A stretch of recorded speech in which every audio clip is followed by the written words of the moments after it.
rise with me for the Pledge of Allegiance.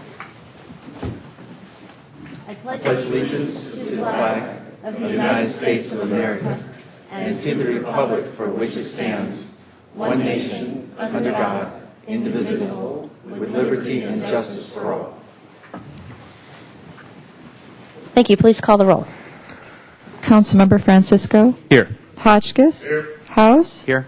Murillo. Here. Rouse. Here. White. Here. Mayor Schneider. Item 1, proclamation declaring April 2012 as National Poetry Month. We have our Poet Laureate here. Welcome. This is year 2. That's right. You had a wreath, I think, around a year ago, right? That was a fun event. So,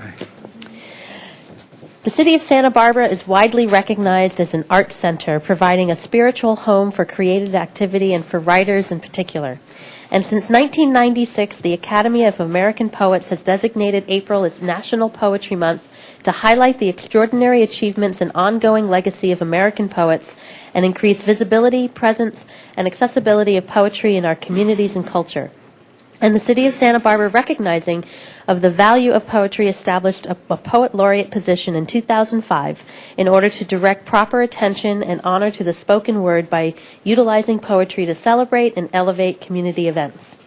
The current City Poet Laureate, Paul J. Willis, will be leading the community through poetry-focused events and programs throughout the month of April. And the City of Santa Barbara recognizes the value of the Arts Commission's participation in the Poetry Out Loud National Recitation Competition through a partnership with the California Arts Council, National Endowment for the Arts, and National Poetry Foundation, a program that helps high school students master public speaking, build self-confidence, and learn about their literary heritage. So therefore, I, Helene Schneider, by virtue of the authority vested in me as mayor of the city of Santa Barbara, California, do hereby declare April as National Poetry Month in Santa Barbara. And want to thank you for a stellar year as our Poet Laureate, and congratulations, and I welcome another one of your poetry. So thank you very much. Thank you. All right.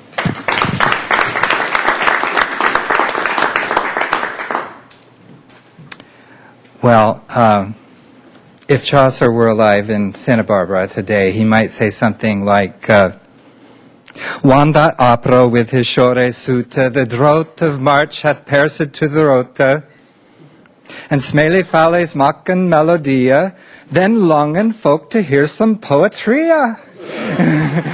So that's why we do this in April. We put together, with lots of community volunteers, about 21 events throughout the month. I have them all on this beautiful poster, which I'll leave here for you to post in the City Hall if you like.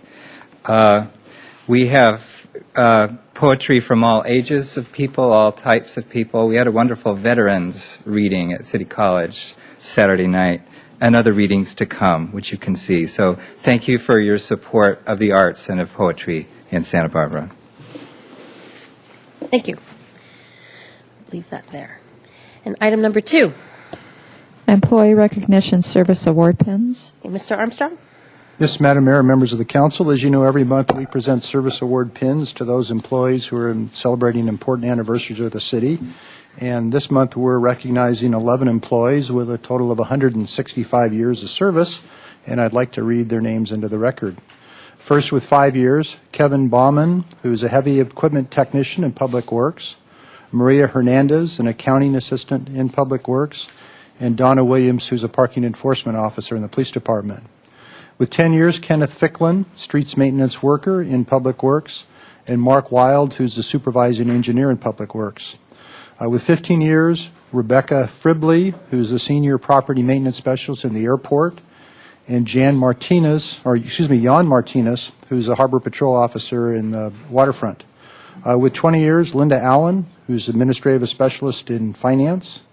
With 25 years, Stella Balboa, administrative specialist in Public Works, and Libby White, who's an administrative specialist in the police department. And with 30 years, Manuel Romero, who's a wastewater collection system superintendent in Public Works, and Manuel will be here next month to receive his pin. He wasn't able to be here this month. Thank you, and thank you to all employees. Item number 3. Resolution to the City of Santa Barbara from the Central Coast Regional Water Quality Control Board. Mr. Young, Chair Young.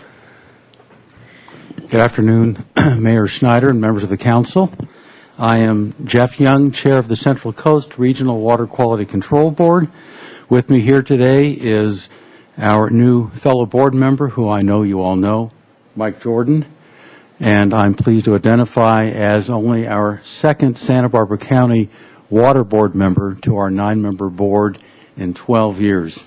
I'm the only other board member from Santa Barbara County, so I welcome Mike's participation on our board. Also here with me is our Executive Officer, Roger Briggs. We are here today to present a resolution to you from our board commending the city for the parking lot improvement project at McKenzie Park. The McKenzie Park parking lot was rebuilt using low-impact development, which we call LID, functions and materials including permeable pavers and on-site infiltration of rainwater. In many cases, an added benefit of such a project is that the reduced maintenance cost that you see in a project through time. This is because you don't have to reseal this type of hardscape. It remains permeable to rainwater. It lowers the overall cost of a project. And I hope you keep that in mind as you look at more of these projects that come down the line. This is the way our water board hopes to see development happen in the future. Historically, and for the most part, we continue today in developing land by covering it with hard surfaces. We do not allow for the natural infiltration of rainwater or surface runoff.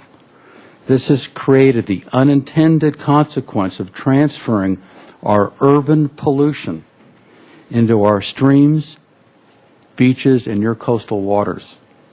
Urban pollution, along with contaminants from irrigated agriculture, that is toxicity and excess nutrients, accounts for our two major sources of pollution in our Central Coast region. Santa Barbara is one of 36 municipalities in the Central Coast region that take part in the statewide stormwater permit. And your LID project is part of that permit process in terms of doing implementation of LID. Within our region, Santa Barbara has been proactive in stormwater efforts. You should be proud of yourselves. This is a great example. For example, the city has a good low-impact development best management practices manual since 2008. Very few municipalities are as far along in this curve as you are. In just that same year, our water board created an LID initiative, a Center for LID Resources, and assistance to municipalities. This center, our center, has referenced your manual to other Central Coast municipalities. In this way, the city of Santa Barbara has been a great role model for many other municipalities in our region, which includes the coastal watersheds from San Mateo and Santa Clara counties all the way down to northern Ventura County. The city also has a water quality retrofit program, which includes an emphasis on LID.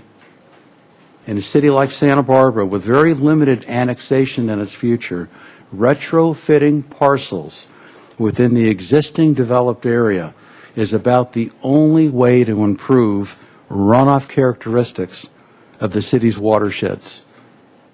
It is important to be practical and yet to do what you can to use LID as parcel usages change and the city evolves. Our LID initiative and our staff are working jointly with your staff and all of our other 35 municipalities who have stormwater permits on the so-called joint effort for hydro modification control. Hydro modification is our disruption of the natural hydrology of our watersheds. Controlling hydro modification within this city is important for maximizing recharge, that is, recharge of your groundwater, Groundwater is an important source of drinking water in this area, and it is within the whole Central Coast region. And this has another benefit in that it provides more base flow for creeks through shallow groundwater seeping into the creek channels. Base flow, or that minimum flow during dry periods, is critical for fish habitat. You're also spending $1.5 million for fish passage improvements on Mission Creek. Fish passage improvement projects won't do much good unless you have and maintain minimum flow in these creeks. LID improves recharge, which can make its way to the creeks for better fish habitat. Hydromodification control through LID also reduces the volume and rate of runoff, which reduces the amount of trash and bacteria that end up on city beaches, an important issue for a tourist-oriented town like Santa Barbara. Your McKenzie Park project is a great example to those who are permitting for projects in this jurisdiction to show that the city practices what it preaches with its own projects. It is incumbent on each and every one of us to be good stewards of our watersheds. On behalf of the Central Coast Regional Water Quality Control Board, I am very proud to present you with this resolution of commendation, and we thank you for your watershed stewardship. Usually it goes the other way around, so this is very nice. Thank you very much. There you go. This is lovely. I really want to commend Cameron Benson and Nancy Rapp and everyone involved with the Creeks Division, because you're the ones that really made this happen. So this should probably go in your office, but thank you, and really want to publicly acknowledge Michael Jordan, our planning commissioner, who's now a member of your board as well, and thank you for the acknowledgement. It does mean a lot to us, so You're thank welcome. you. Thank you.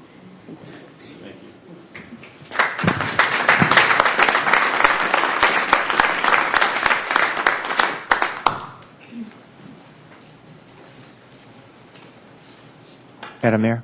Mr. House. I just made me think of something. You mentioned Mr. Jordan being on the Planning Commission. I know Mr. White and I have had that privilege and pleasure. The amount of effort and time that we put into the issue of drainage and permeable surfaces and all of that with each and every one of the development projects that comes before us, and most of the time of the year it's not raining. And so much effort from the staff level, all the way through, and the community seems to get it. I mean, the developers come forward and they're building these things now into their private projects, and of course, you're acknowledging the city for our efforts. But it's definitely part of the ethic of Santa Barbara. It's part of the way that we do things here, and I just really appreciate being acknowledged like that. I just think that is so great. So I'm going to say on behalf of planning commissioners who have been working on this stuff for years and years, thank you very much. That we really appreciate that. Yes, sir. Thank you. And it should rain this afternoon, so you can go to McKenzie Park. And usually you don't want to go to the park when it's raining, but now you can go and watch the parking lot. Thank you very much, and you're welcome to stay, obviously, as long as you'd like. So appreciate your time. Any changes to the agenda? Yes, Madam Mayor, there's one minor change. If you look on item 16, sub A, the date there says May 1st, 2012, and that should read January the 1st, 2012. And when the deputy city clerk reads this item, she'll make that correction as well. Okay. We'll note that correction for the minutes then. Thank you. Okay, consent calendar, you have some items to read. Go ahead. Oh, I'm sorry. Mr. Rouse, did you have a question? I just wanted to pull item 12. Okay, well, Okay. we'll get to, go ahead. Item 5, records destruction for the City Administrator's Office, recommending that council adopt by reading of title only a resolution of the Council of the City of Santa Barbara relating to the destruction of records held by the City Administrator's Office. You know what, Items- I'm very sorry. I just went over public comment. So can you just hold that thought for a second? I'm sorry. We had so many ceremonial items. I just went right over that. I was just in the glow of a resolution. I don't know, what something. We do want to do public comment, absolutely. So, and thank you for your patience. We're going to start with Selena Rockwell and students from CADA, to be followed by Shireen Katapush. Thank you. Hello, I'm Jacqueline Ibarra, and I attend Santa Barbara High School. I'm Jenny Castro, and I go to Santa Barbara High School. So we're here to talk about Friday Night Live, which is a group of teens from all 3 high schools that try to stop the use of alcohol and drugs. We've been planning an event called Spark, which is students pursuing alternative recreation in the community. And we've been doing it with Koya and Youth Council and other organizations. It's on Friday, and we're going to have snacks and games, and there's going to be live performances like the boys from Los Prietos Boys Camps is going to come and do a presentation. And, yeah, we're going to have music and community service and raffle prizes. The point of this event is to inspire teens and let them know that they can have fun, more fun than using drugs and alcohol. Like, there's an alternative way. And, yeah, that's it. Thank you. And my name is Selena Rockwell. I'm the coordinator for the Youth Service Specialist Program through CADA. And as I stand here with all of you, I know that many of you I've met in the past as you've supported all of our events. So I just want to invite you to attend. I know that, Madam Mayor, you are coming on Friday to read the proclamation, so I want to thank you for that. And also want to thank the city as a whole for partnering with us, because this is a collaborative event. We've done it for 3 years now, and each year it's been a collaboration we've done with Youth Council, with the Santa Barbara Teen Coalition. I know that, Kathy, you're coming tomorrow to our Santa Barbara Teen Coalition meeting, so we're looking forward to that as well. Also, Isla Vista Teen Center and Quasars to Sea Stars, and Friday Night Live is our main group. We have this very dedicated group of teens who have been planning this all year long. We have a lot of activities going on in the schools this week. Shireen is going to tell you more about that with Free for the Weekend. But really what this is it's our kickoff for Free for the Weekend, to inspire teens to, live a happy, healthy, drug-free life. So we just want to thank you for all your support, and hope that we see you there on Friday. Thank you so much. Thank you. Shireen Katapush will be followed by Kenneth Locke. Good afternoon, Madam Mayor and council members. I'm Shireen Katapush, and I work with the Council on Alcoholism and Drug Abuse and our Fighting Back Coalition. And as you heard, we have our annual Free for the Weekend campaign. It is our 20th annual Free for the Weekend campaign. And so I'm pleased to share with you a little bit about what's going on. We have a school-wide campaign going on this week where students are pledging to be alcohol and drug-free. I'm just going to read you a bit of their pledge. I celebrate an alcohol and drug-free lifestyle. I'd agree to being alcohol, tobacco, and other drug-free. I understand that no one will be testing, checking, or forcing me to be drug-free. I am responsible for my actions and am accountable to myself. So students sign this pledge, and then they get this really neat freebie foldout, which lists over 50 opportunities for students to get stuff and do stuff from Goleta to Carpinteria. So I'm going to leave one of these and a wristband for each of you. We hope that you'll wear the wristband in solidarity and in support of students being alcohol and drug-free. And I'm also going to leave you one of these posters that says, gives you a little bit of information about the various activities that students can participate in. In years past, our focus is more on freebies and giving students rewards for being alcohol and drug-free, and increasingly we're trying to really celebrate all the wonderful things that Santa Barbara has to offer. So our focus is less on freebies and more on activities, helping students participate in all the wonderful things that this community has to offer. So please visit these businesses over the weekend. Thank them for being in support of our community, in support of a healthy community, and thank you. Thank you. Kenneth Locke will be followed by Jack Wilson.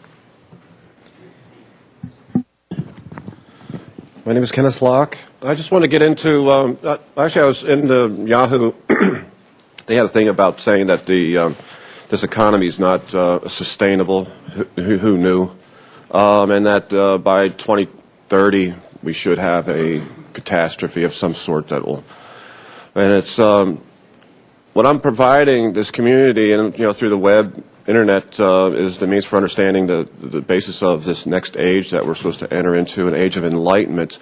And I found it before, but there's a connection between enlightenment and a monarchy, actually a benevolent monarchy type of situation where you have a divine right of a king and it's kind of historically we've had them back, some centuries ago. But I feel that that's what's going to be the other alternative to what we have right now, again, which is not sustainable. And it's just a matter of time before we actually come to terms with it. So what I'm doing is just kind of making people aware of this alternative. And if we get to a point of a breaking point, and possibly it's kind of like a prodigal son kind of situation where we all come home type of thing. When it comes to, there's a government in this monarchy, and also there's the nature of a law. And then I worked on a page on my tennis called Tennis and Sound Mind and Body.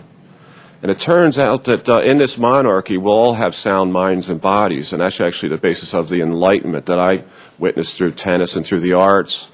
I actually represent the means for to bring up this educational system that'll make everybody aware of that and actually conform to that standard. But right now, the likes of like a Roger Federer, it's kind of funny because he is completely not of sound mind. His whole relationship with tennis is, competition and the money that he makes is completely delusional. And then the relationship with his body is actually one-sided. It's from my perspective, it's actually retarded. So I'm hopeful that somewhere along the line, God willing, this world will wake up and embrace the likes of a monarchy. Thank you. Jack Wilson will be followed by James Jordan. Madam Mayor and City Council members, thank you for letting me speak. I'm Jack Wilson. My wife, Ruth, who usually speaks, is on jury duty, so I'm here. And I just would like to share with you part of Sarah Palin's America by Heart, a quotation from Judge Scalia from the Supreme Court. And of course, the First Amendment itself accords religion and no other manner of belief special constitutional protection. Nor have the views of our people on this matter significantly changed. Presidents continue to conclude the presidential oath with the words, "So help me God." Our legislatures, state and national, continue to open their sessions with prayer from official chaplains. The sessions of this court, the Supreme Court that he's talking about, continue to open with the prayer, "God save the United States and this honorable court." Invocation of the Almighty and by our public figures at all levels of government remains commonplace. Our coinage appears "In God We Trust," and our Pledge of Allegiance contains the acknowledgement, as we said today, "Under God." So, in conclusion, Justice Scalia makes the point that it is not just their diaries or personal letters that the founders made the linkage between freedom and religion, but also in their official acts and pronouncements as government figures, both as creators and leaders of a new nation. The founders understood our political freedom as resting on the indispensable support of religious faith. You need to wind up, please. Yes, so just concluding, as the men in their time, they simply couldn't foresee a future when that wouldn't be the case. So, Lord, I'd just like to conclude with praying for our city council, that you, Lord, with your Holy Spirit, might guide our city council with wisdom and justice in their stewardship of Santa Barbara. Amen. Thank you. James Jordan will be followed by Rostamam Andrea, and then the final speaker will be Jeffrey Bard.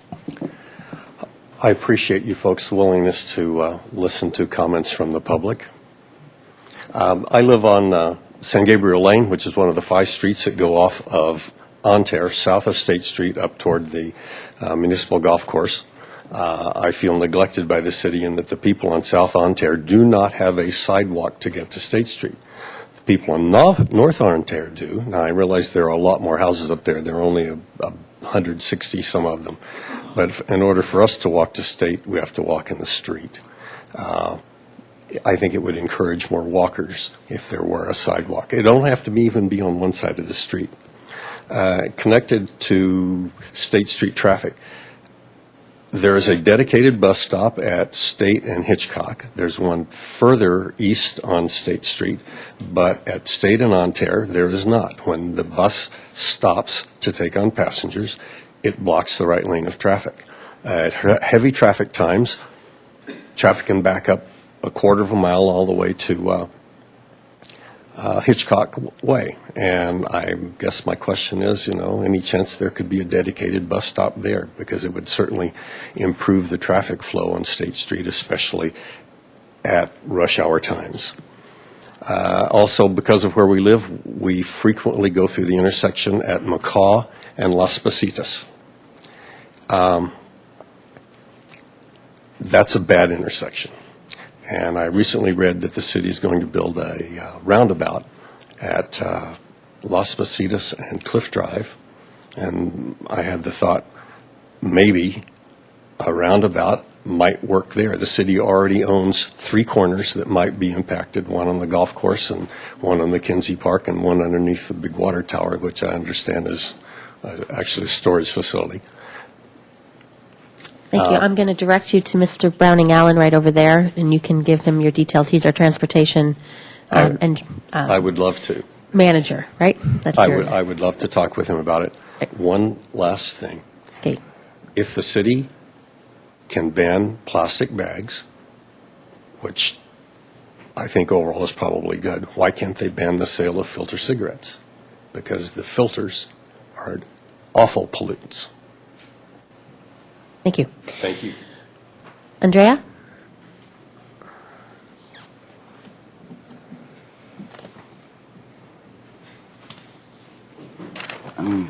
Good afternoon, Madam Mayor and council members. Well, one thing, about the plastics, I think we should ban them, but the one good thing about plastics that I found is they have these plastic toothbrushes at Trader Joe's, and I was going to show them last time I was here, but I forgot. They're plastic toothbrushes that are recycled from yogurt cups.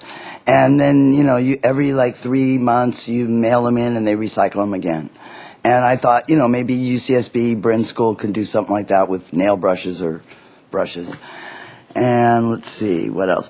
Well, I was going to say I visited the Housing Authority on Friday, but I'll do a short freestyle. I don't really like, no, maybe I shouldn't. But, I was going to say, false information leads to discrimination, then litigation.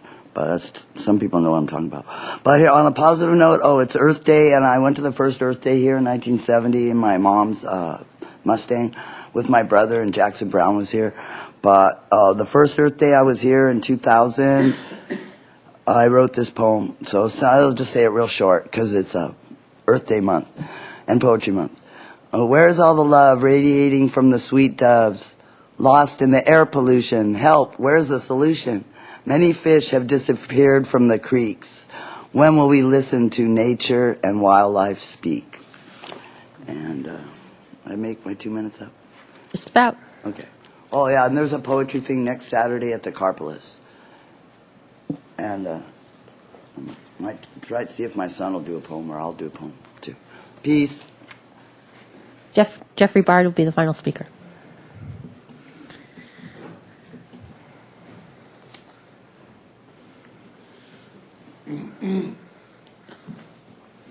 Madam Mayor, members of council, my name is Jeff Bard, and I'm the founder of a project entitled Teach Cough Hygiene Everywhere. The prime objective is to assure that the homeless shelters and the warming centers don't become vectors of infectious disease, specifically swine flu, pneumonia, MDR-TB, and I would also add hospitals, churches, and the bus system. I would like to create a change in the culture so people properly cough into their elbow or into a big towel or something appropriate. The immediate concern of the project is the emergence, as we speak, in April of 2012, of a new strain of lethal influenza in South India. Public health officials are very concerned that the London Olympics will provide an opportunity for this flu to disseminate worldwide. Now, if this does occur, we will have a problem on our hands come next October, November, during flu season. I will remind you, Councilman Francisco, in 1918, more people died in that 1 year from influenza than all the entire World War I. Many people think it's just a little flu bug. I guarantee if the pandemic hits, there will be social impacts which alone will be devastating to the economy and the social order. So the time to prepare is before, not after there is a crisis.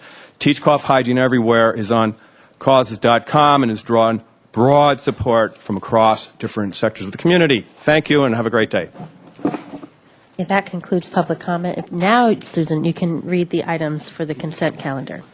Item 5, records destruction for the City Administrator's Office, recommending that Council adopt by reading of title only a resolution of the Council of the City of Santa Barbara relating to the destruction of records held by the City Administrator's Office.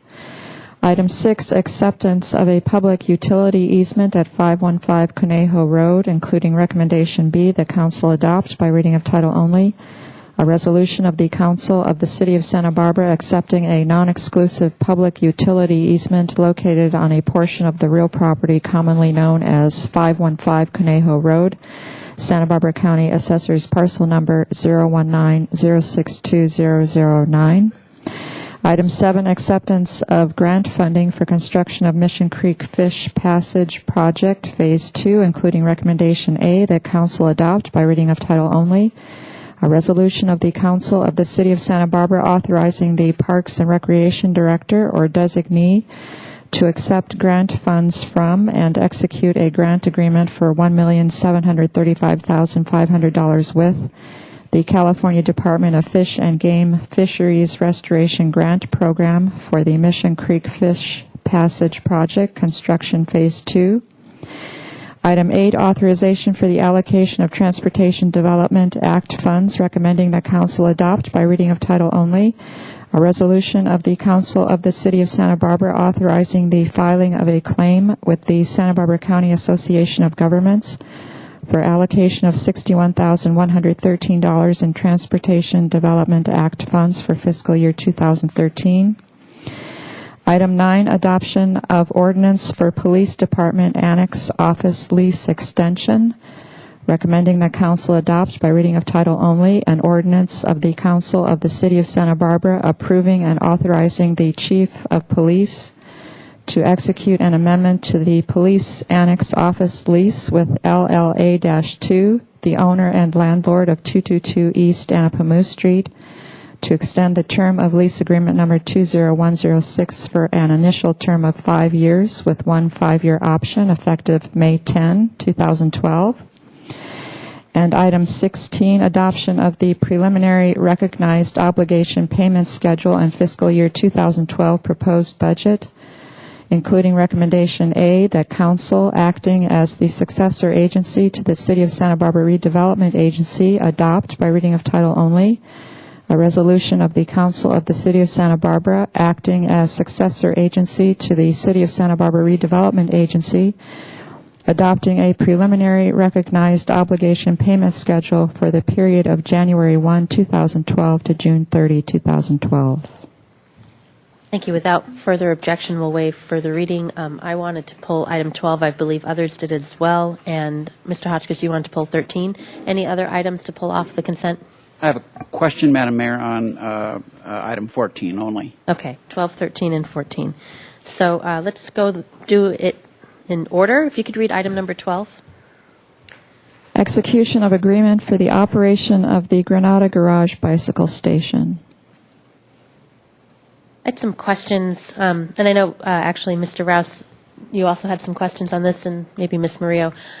I know the Downtown Parking Committee looked at this and they approved it, which is fine. I've had some communications with you prior to today about the contract in the last several months, and I'll just say up front that while I think it's a good thing to have some form of a bike station at that location there, and for all the reasons why it was put there when the Granada Garage was put together.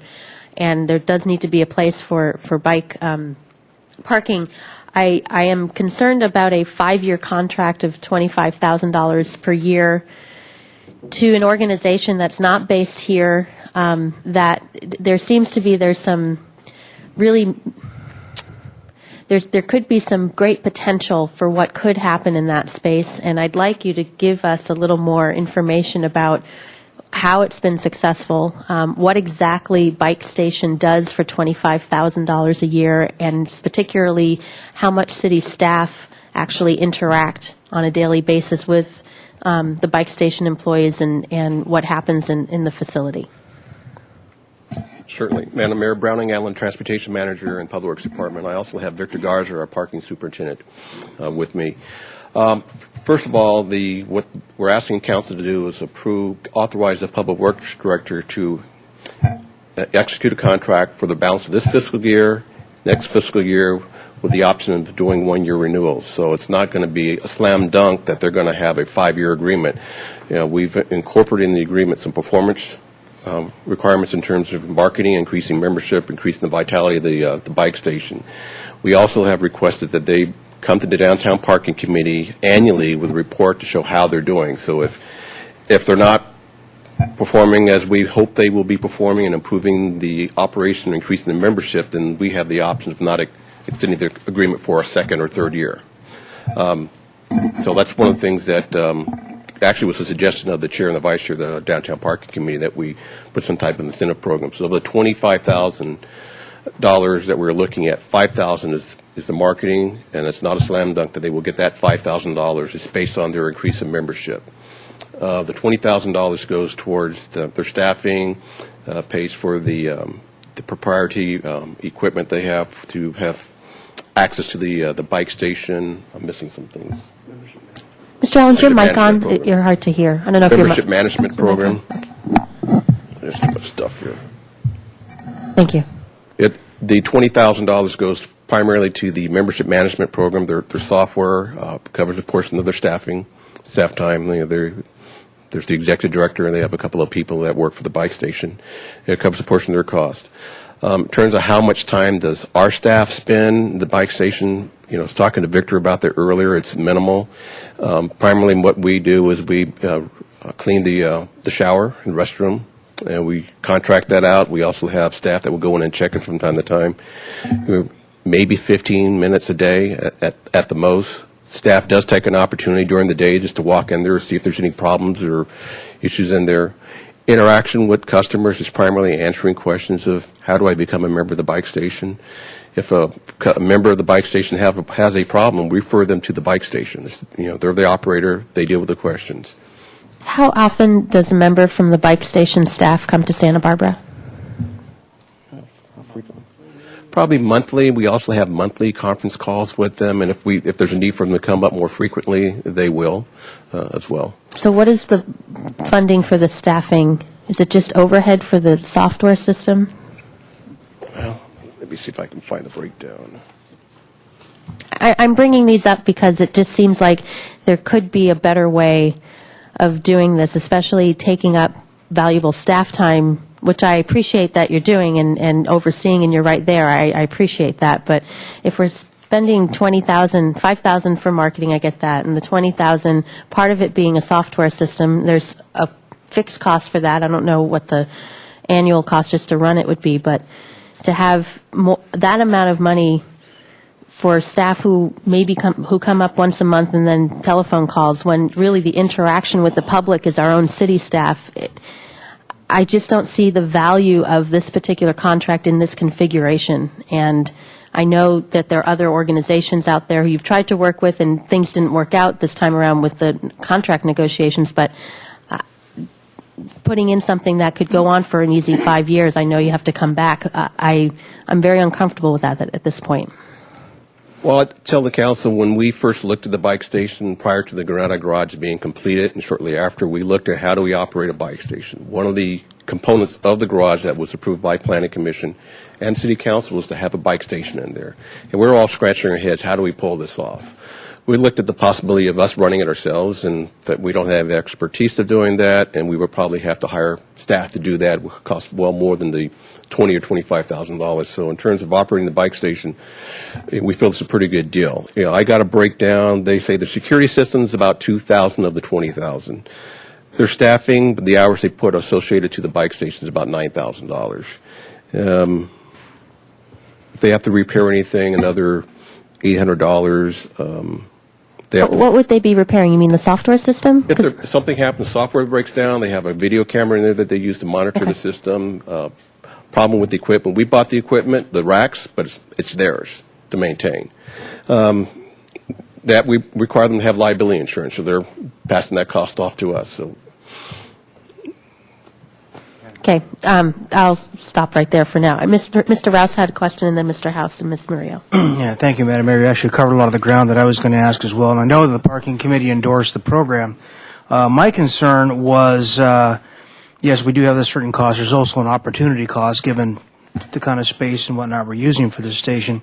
But my bigger concern was the intended initial use of that station. Is it, in fact, being used for that? There are bikes in there, but it was for commuters that would ride their bikes in, have that ability to park their bike for the day, go to work, come back, shower, or do whatever, and then leave.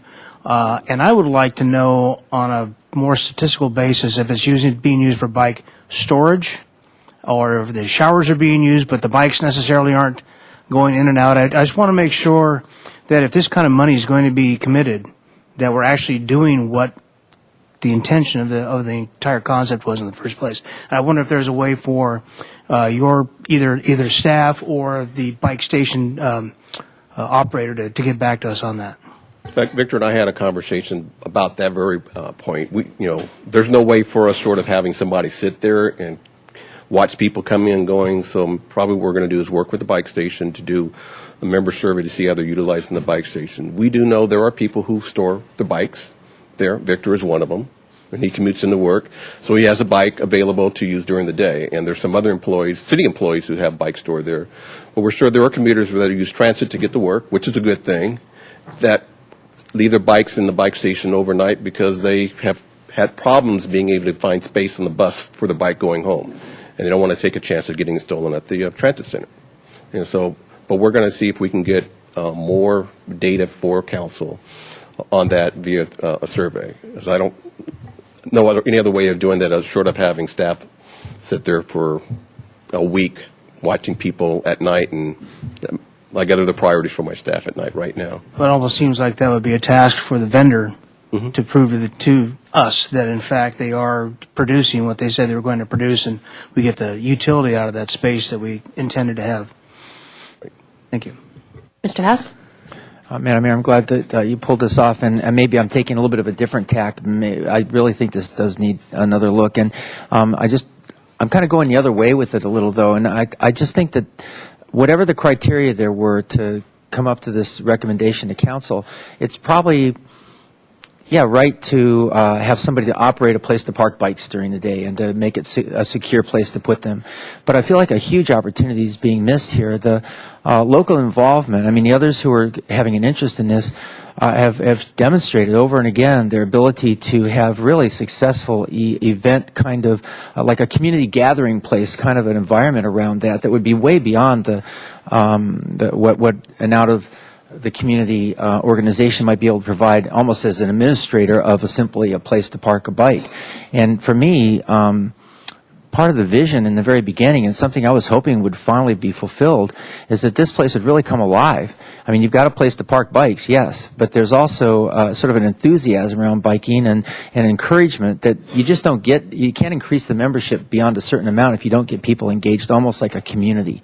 And I feel like there should have been some, and maybe you did, I don't know. I would like to look at it more. So a higher value placed on the local vendor, and especially a qualitative piece where you're going to get that other bang for your buck. You're going to get membership because people are excited about it and they want to participate, and there's workshops and possible kind of fun things around it. So I I really wish we could take another look at this and maybe enrich the criteria a little bit so that we could get the involvement of the organizations that have demonstrated over and again their interest and ability to create a community of support around bicycling, and our bike station being a central hub. So hopefully we'll get a chance to look at this again instead of passing on it today. Well, just for the council's benefit, the reason we're at council here in April rather than a couple of months ago, because we were doing just that, trying to put that together. Victor and I have been working with the local organizations as well as the bike station organization to see if we can get some type of partnership together so we would have a local presence where they can do just what you were talking about, Councilmember House, about having workshops, special clinics, as well as doing the local marketing piece of the bike station. And unfortunately, they withdrew from the conversation. We offered even a direct contract with them rather than having to go to the bike station company. But I left it with them that we are still interested in having a partnership with them. We will still continue to have dialogue with them. Yeah, just because we're moving forward with the agreement with the bike station doesn't preclude them from partnering with the city in the future, whether it be next fiscal year or the following fiscal year, so they can have a presence in the bike station and help us with the marketing and do clinics that we really see be beneficial to the community at that location. Thank you for explaining that. I would just going along with what the mayor was saying. I would if we're going to spend $25,000 a year, I'd rather see it go to not just a voluntary basis participation like collaborative, but to really support an organization like that and doing exactly the things you said. So again, I don't know how far down in this micromanaging I want us to get, but I would really like us to take another look and see if we can't do something even more to get a local participation. Well, I appreciate those comments, but it is hard to then vote for something that basically, I know it's going to be revisited, but you're looking at out to 2018. I would much rather see, if you need time to work something out, then let's make the contract until the end of 2013. Give it till June 30th, 2013, and then have a new contract that can bring in bike station and whomever else locally can be a part of it. I think part of the deadline anxiety was coming about when I had those meetings with you earlier about we have an upcoming contract, we have to move forward. If it didn't work, okay, but let's not tie ourselves up for 5 years here, which even though you're saying it can come back and you have to renew it, it's set up so that it's going to go to bike station in this capacity for until 2018. So to me, there's somewhere in the middle I think we can get to and still have a functioning facility between now and when we find whatever that opportunity is that we could have. Ms. Murillo, and then Mr. Francisco. Thank you. I agree with Councilmember House that the bike station is a community resource that needs some invigoration, and I think we would all benefit from it functioning. If people are bringing their bikes to work, there's fewer cars, so there's more room for the people who have to drive downtown. So that's important to me. I would like to know if it can serve visitors. I have friends who bike from Goleta or Carpinteria downtown, and it would be a good place for them to park their bikes, maybe tourists. And I know that when I visited the library staff told me that bikes get stolen in the library racks out there. So this might be a safe place for people to lock their bikes, even though they're not work commuters. So I would throw that out there for consideration. And with all due respect to the process, I would be more supportive of granting a contract to a local nonprofit with proven success, engaging people in bicycle transportation, than a for-profit company in Long Beach that has a moderate success. And I like the idea of limiting it to a one-year contract so that everyone can get what they want out of what should be a much more happening facility. Thank you. Mr. Francisco? Thank you, Madam Mayor. A question first. How much does membership in the bike station cost? Annual membership is $96. $96. And according to this incentive program, we would be paying them $200 per membership for every new membership? That's correct. Okay. I remember when this program was first proposed, I talked with the people from Bike Station, and they told me, maybe this is incorrect, that they can supply usage statistics about how often the racks are occupied, when they come, when they go. Is that not true? They can give us data. In fact, we have some data they provided the Downtown Parking Committee when they did the annual report of entering the bike station, when somebody swiped their card to enter the bike station. We have that. I We see. don't know if how long they were in there, Okay, when they gotcha. left, or anything like that. So you don't really have, regardless of what they said, they don't actually have rack occupancy data. They just have people going in and out. Correct. Okay. Because one of my concerns is this was billed as something to encourage bicycle commuting, and what it appears to be, at least anecdotally, is it is bike storage. You can go by there at 4 in the morning and you'll see the same bicycles that you see at noon, or 2 in the morning. So, yeah, I get around. So I think that, I agree with Mr. Rouse that this is a valuable piece of real estate. And if it's not being used for its intended purpose, we really need to think about what the best use of that space is. So, like the mayor, I'm reluctant to get into a 5-year contract for this facility because it may not be the best use of the facility, of that space. Thank you. Mr. White? Thank you, Madam Mayor. Well, even back in the day of the Granada Garage entitlement process, I had concerns about this use here, and I am a skeptic about investing this much money in this particular structure of use. So I would support the very short fuse of the June 30 till June 30th funding, and let's see if we can get another set of answers back in that time period that's more satisfactory. I just when I see the library is closed on Mondays across the street, and imagine if this place were rented out to an attorney, we could fund that library across the street. I'm sure that the mixing of the monies, we might get some concerns from some of our staff, but at least Some of the your dollar colleagues, amounts too, would but be that's there. okay. And I don't see us spending $25,000 a year in this use at this point. But I would be able, for continuity's sake, I could support the short fuse of the $8,300. This is downtown parking funding? That's correct. So general fund, downtown parking, that's a whole other, I know it's not I know, I'm just saying. Actually, I know, I think there's a member from the Santa Barbara Bike Coalition here, and I don't need you can nod or something, but just, hello. Just to acknowledge that if we were to direct staff to try to work out something in terms of a local connection with Bike Station, that's still something that Bike Coalition would be interested in? Okay. You don't have to come up and say that, but just a nod. So I think there is opportunity there. I'll just mention I do think it needs to be used for bicycling purposes. I just don't think that we've reached its full potential of what it could be yet, and I didn't want to lock myself into something that was really just unsatisfactory. So the attorney thing is a whole other matter, in my opinion. But Mr. Hotchkiss? Quick question. How often, how often is the shower used? We'd have to get data. They have to use their key fob that they get in the bike station to also get in the shower, so we can get data on that. I don't have the data readily available. What if these guys just went away? What do we lose? Probably close the doors and figure out something else to do. Well, but people have got a card they get in with, so that would continue to work, right? Well, if Bike Station Group went away, then their card would not be able to access the bike station.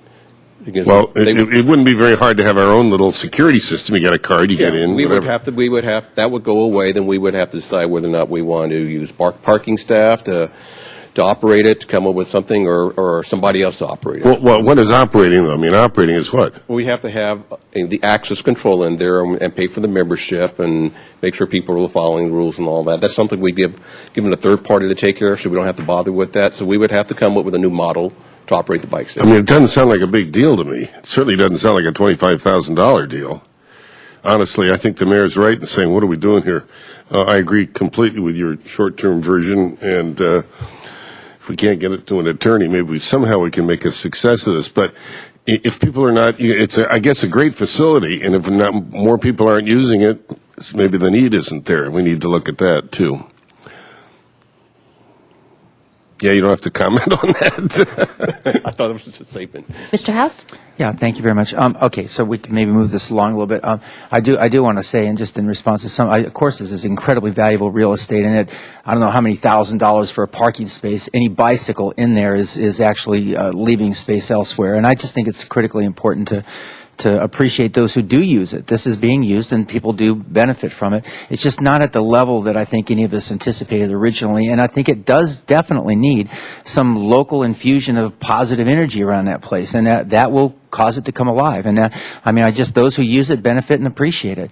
We'll see at Earth Day. You know how exciting it can be around that place, and they do those clinics out front. It could be a really ongoing, very exciting place to be.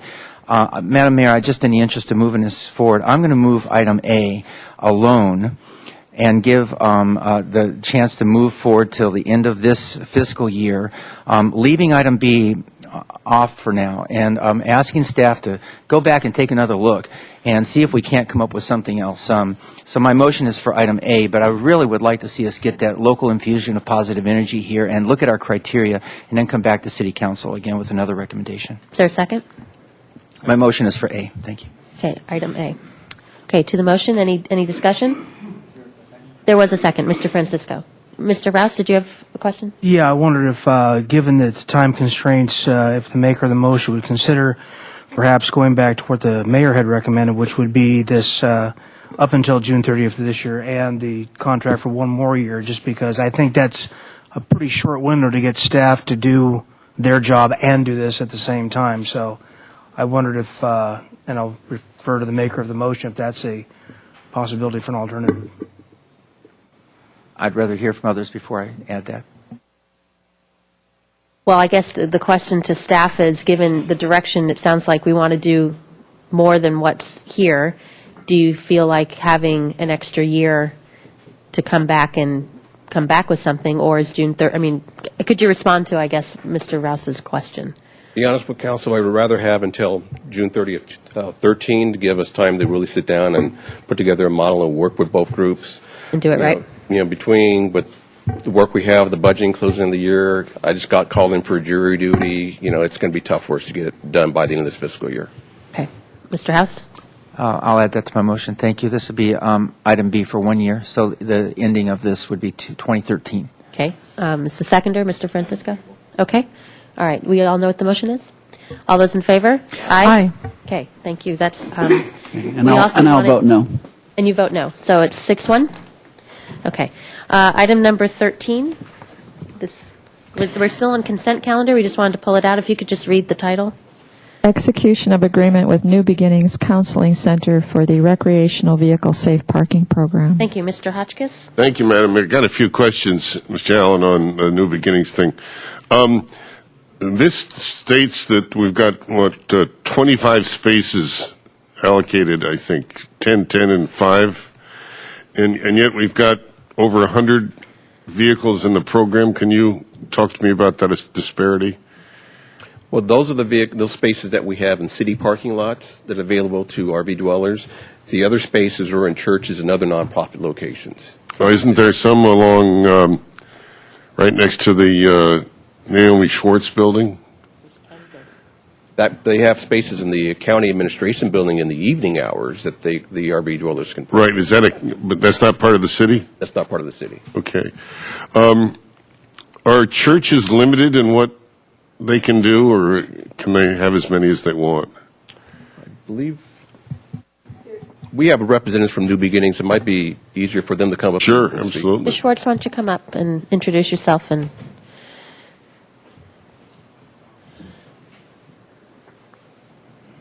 Welcome. Good afternoon, Madam Mayor, City Council. My name is Christine Schwartz. I'm the Executive Director, and I have with me Nancy Kapp, Outreach Worker for Safe Parking. Thank you. Mr. Hotchkiss? Yes. Are churches limited in what they can do? Most churches we have give us 5 spaces. That's usually what we ask for, and most of them give us 5. Okay. In the resolution, at least in the past, it calls this. It says that the program assures that the use is safe and appropriate for participants, minimizes any potential impacts on the adjacent neighbor and real properties, and assures that the use is transitional. And how are we doing? How are we handling the transitional part? Yeah. Well, we have housed 59 people since July 1st, and for us, 2011, that's quite a bit because we're a very small organization. We did what for 59 people? We have housed 59 people out of all of our clients. So for us, that's really, really good considering that housing, the housing list is between 4 and 6 year wait. As advocates, we're able to get people in housing sometimes if they have critical situations, cancer or, physical disabilities. So we do our best. That is our main goal in this program, is to get people housed. Unfortunately, everyone is not housable. There's people who are what I call in the gray area. They're 40 or 50 and they don't have any physical disability or any real need to get housed immediately, even though we think they do. According to, housing criteria, it's very difficult to get people housed. So we try to get people out of the vehicle as quick as we can. And we say house, we're talking public housing or what? We're talking Section 8 housing through the Housing Authority and like El Carrillo, Artisan Court, places like that. And sometimes they find Section 8 on their own. And are we trying to move people into rentals at all, on their own, making a living or whatever? Most of our clients get an income about $1,000 or less. So it's very difficult to get people into regular housing. We try to get them into Section 8. That takes 1/3 of their housing. So say if they have $1,000, they pay like $350 a month, and then they're able to have the rest of the money for groceries and other bills, utilities, et cetera, gas. And where does a job take part in this? Or we do try to get people jobs. They come into our office. We do offer them our computer skills. If we get people who call us and say we have a job for somebody, can we call our clients and let them know. We have got 14 people jobs in the last from July 1st. It's not a great number, but we do our best. Well, there are a lot of services out there that you could refer people to. Absolutely. We do refer them to the unemployment office and, of course, all the newspapers, the Independent, Craigslist, the Santa Barbara News Press, all those. So we really have two different populations, one that's employable and one that probably isn't. Is that correct? Well, yeah, like a lot of people who get Social Security, they're mentally disabled. They really don't look for jobs because they can't. They're disabled. So the ones that are able to work, we definitely try to help them find jobs as soon as possible. What percent would you think that would be of this population? I would say It's fine. Mentally ill, we probably have about 30% of mentally 60% are able then? Yeah. And they are trying to find jobs. A lot of people, they're very frustrated. I mean, there's nothing worse than a man coming into my office and literally crying, tears coming down his face because he can't find a job. He's so frustrated. He said, I don't feel like a man because I can't support myself. I totally understand. Do we put a time limit on this and say, look, we can try to help for 6 months, but... We don't because it's such a difficult time right now in our economy that it's just more pressure. I mean, you have to understand these people that are coming into our office, they're broken. They are down to the bottom of the barrel and just, putting more weight on their back is not my way. I try to show compassion and just work with them and tell them that we do have resources, and just provide all the resources that we have for them. Mr. Wiley, are we prevented from putting a time limit on this program? Madam Mayor, Councilmember Hotchkiss, no, not that I'm aware of in terms of the city's financial support, the city's cooperation with this program. Right. I mean, I just would love to see a graduation system where, we're celebrating people getting back on their feet and really helping them to do it. And it's kind of tough if we don't, it's like going to school. You got to You got goals and stuff. Yeah, I understand, but 59 people for us to house. We're only. I'm a full-time worker. I have another part-time worker and a monitor that works 12 hours. We're a very small organization, so for what we are, I mean, we celebrate quite a bit. I mean, considering what we have to work with, you have to look at what we have in our economy. You have to look at that, and times are very tough right now. Yeah, I'm not denigrating what you're doing at all. I'm just wondering if our goals should be a little bit different, a little bit more goal-oriented. Well, I would just say by putting Your partner here, I think, wants to say something. You're doing great. Go ahead. Well, putting Executive Director. Putting a time limit on it, what would happen is a lot of these people would just end up back out in our city streets with no place to park, and you'd have more people complaining. Businesses and residential owners would be complaining more and more that here come these people again. So at least we give them a safe place to park. And I would say there's a couple people that we've had in our program since the beginning, but it's hard times. It's hard times, and we do house as many people as we can with the resources we have. Yeah, I know there's one truck, I guess bus has been out there for 5 years. So I'm wondering if we're really transitioning here, or if we're just, the idea is not that this is temporary housing. It's, as you say, transitioning. Yes, what did you want to say? Well, the one thing I would say, if we had an inordinate amount of people on the waiting list on a constant basis, that would be something that we should look at and say, okay, we're not moving people through quickly enough, but we typically have very little to no waiting list, and we are able to move people through and connect them to other resources in the community, and it really varies just across the board what those resources So if we have very little waiting list, is the program getting smaller? Is it 59 people smaller than it was last year? No, it's actually always at capacity. I mean, just in the number of unduplicated clients thus far, it's 543. So Since when? Since July 1 of last year? Yeah, our fiscal year. So 543 people have come through our doors and either have been referred to any number of different community agencies throughout the community, or have been housed in the parking program, or have been connected to housing, or have been connected to a job. So there are a lot of... Forgive my ignorance here, but if we got 543 that have come through the program, we got 100 and whatever it is now, we must have 400 people that you're not taking credit for. In other words, you placed somewhere, is that right? Well, we had 500 people come into our office. They're not all for safe parking. Not in the program. No, a lot of people I have to direct to CASA or Transition House, or they just seem to call us. I guess because we're so on the internet, and so people see our number and they think Homeless Advocate. We do a lot of things, so we recommend different people to different places. It's networking. We network with everybody.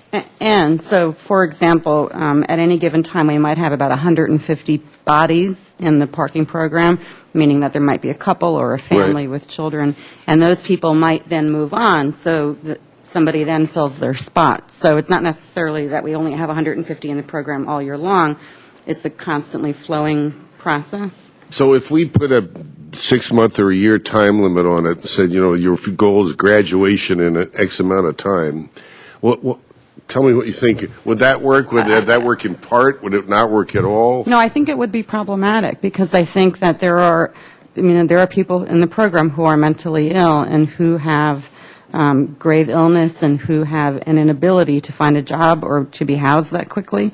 I'd be happy to take you to visit some of those people at nighttime. And I did the deal, I believe me. I spent 45 minutes one night talking to somebody, trying to understand why he couldn't get further along than where he was. And it's really difficult. You're dealing with people who have a lot of adversity in their life, and the waiting list at the Housing Authority is just miles long. There's a lot of different factors that go into why people don't move through it. I don't think Housing Authority is the ultimate answer or the only answer. No, it's not. If it is, we're going to be in trouble here. Connecting, we're seeing more people who are, from a higher socioeconomic background who have lost their home and lost their job and are trying to get back to a place where they can get a job, where they can be housed again. You have folks like that? Yes, we absolutely do. And you're more successful with that group?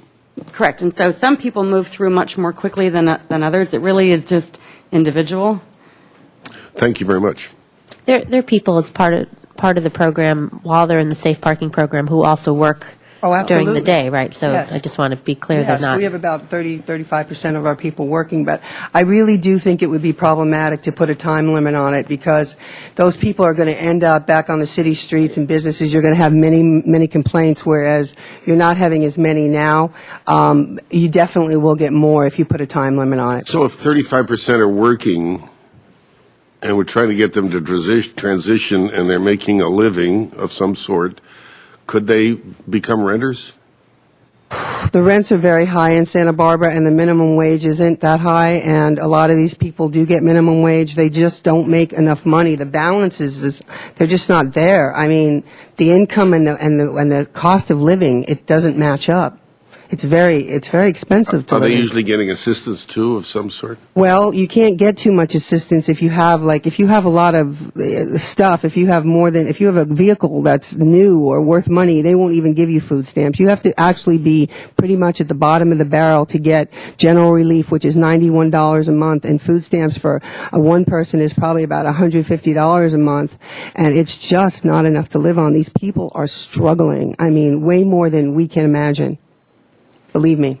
Thank you. Mr. House? I just thank you, and I appreciate this conversation. I think that anybody who's watching this, and I appreciate Mr. Hotchkiss's questions, because the gap in terms of understanding is just, I mean, it's natural, it's going to be there, but it's just such an extreme difference. And so I just wanted to acknowledge you both for your compassion, but mostly for your expertise, because getting 59 people into housing of some sort, it just is a huge accomplishment.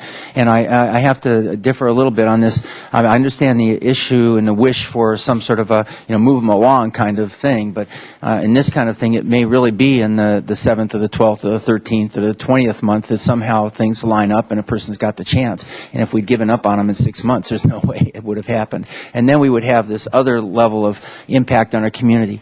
I mean, this is one of those programs which, the fact is, it's a huge benefit to our community to have people in a program like this, as opposed to just parking anywhere. And we want to get as many of those folks into this program as possible, because that's their chance. And I think I'm getting that from both of you, that that's what you're doing with this program. Mm-hmm. Yeah, thanks. We do have two public comment speakers on this item, Reverend Miller and then Jeff Bard. Thank you. Thank you very much for your answers. Your Honorable Mayor and council persons, we as the clergy in Santa Barbara want to commend this program 100%. It's been very successful. The pastors are happy with it. It's a way that congregations can feel that they're part of the solution to some of our problems. And we feel it's a wonderful example of political compassion, civic compassion. There was an article in the LA Times 3 weeks ago, front page article about how the recession has caused so many people to live in RVs in the LA area and around the United States.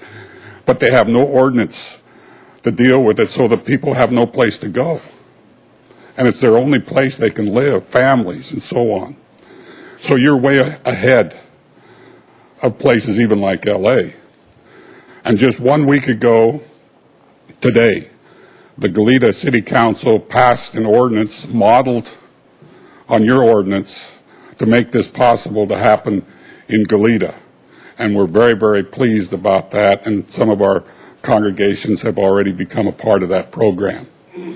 So we appreciate it, and we commend you for this program. We hope you'll support it.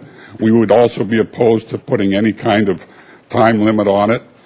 It seems to be working wonderfully and beautifully, and we commend New Beginnings for what they've done. Thank you very much. Thank you. Mr. Bard?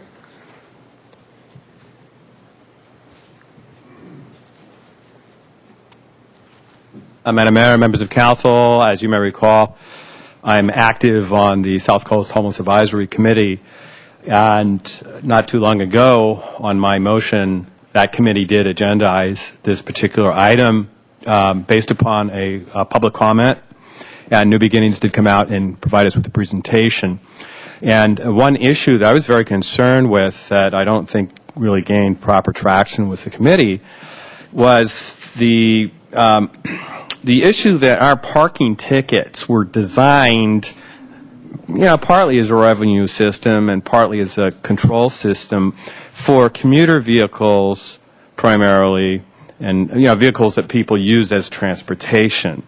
And there's really kind of a catastrophic humanitarian event that may occur if that system punitively results in the forfeiture of someone's car that is actually also their home, where they keep their heirlooms or personal papers, or possibility of making a buck with a van.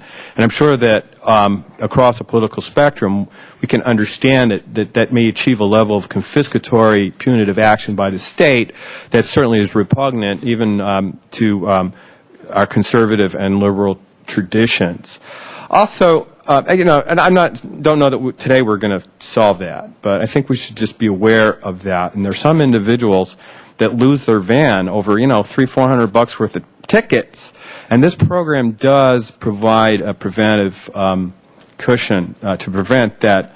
What's the term they use? Confiscatory taxation or something like that. Ron Paul people are always talking about that stuff, and I think it's valid. And the other issue is there's freedom. There's kind of a spiritual loss, and I remember reading Travels with Charlie, and I drove around in a van, and I think there's something to be said for that element. Thank you. Thank you. Do you need to vote on that separately? Okay. There is a question on item number 14, and that was Mr. White. Susan, if you could just read the title. Appropriation of Highway Bridge Program funding for De La Guerra Street and Gutierrez Street Bridge replacement projects. Thank you, Mr. White. Thank you, Madam Mayor. I wanted to know what the status is for these bridges as far as design goes. Is this at this stage? Does then the city put this out to bid for people to compete to design them? Is that Madam Mayor and Councilmember White, yes, that's correct. This is the moving of money to set up the stage for when we will go out for proposals to select a design consulting team. So that's correct. That would be a competitive That'll be a process where we will ask for proposals, and then we will evaluate those proposals and select the most qualified, best fit for these projects. We do have active bridge projects, so some of those consultants are actively designing some of our projects. We have to weigh that in when we evaluate all those proposals when they do come in. But the intent is to seek the local firms or the firms with the best expertise to fit the need. Thank you. Thank you, Madam Mayor. Okay. Is there a motion for the rest of the consent calendar? So moved. There is. Second. Moved and seconded. All in favor? Aye. Okay. That concludes the consent calendar. Report from the Ordinance Committee, Mr. House. Thank you, Madam Mayor. Today we took up the plastic bag ordinance that Council directed us to. We made considerable headway. There's a few items that the city staff and our attorney are going to be working on and coming back to us in 2 weeks for us to look at again. Perhaps we'll have something to move along at that point. Thank you very much. Thank you. And report from the Finance Committee, Mr. Francisco. Madam Mayor, the Finance Committee met today to discuss city reserve policies, and we had a good presentation from Mr. Samario in Finance. We also had some questions and some suggestions, so we'll be having at least one other meeting before we're ready to come back with recommendations for the full council. Great, thank you. Okay, item number 19. Average unit size density incentive program. Mr. Ledbetter.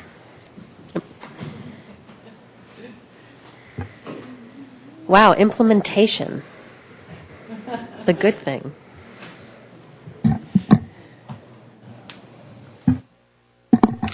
Good afternoon, Madam Mayor and members of the council. My name is John Ledbetter, Principal Planner in Long Range Planning, and I'm here to present the Average Unit Density Incentive Program. It's a formal initiation on your part as part of the Plan Santa Barbara implementation program. Today on the agenda, I'll go over a few of the key program components, touch on the schedule that we've outlined over the next year or so, then talk a little bit about the interim process, which, as you recall, there was some discussion at the last Joint Planning Commission City Council meeting, and then it's up to you for discussion, any direction you'd like to give us, and then the formal initiation. Key components, really, again, the purpose of the average unit density program is to encourage smaller unit sizes and particular types of units such as rental, employer, and co-op units, those that really comprise the workforce units that are so much needed in the city here. As part of that, and encouraging smaller unit sizes, that also will encourage smaller buildings, and particularly in tandem with reduced parking requirements. Those are the things that really add to the size and bulk of the building, are unit sizes and the parking. This program, one of the key components of it is to target it very selectively in certain areas of the downtown.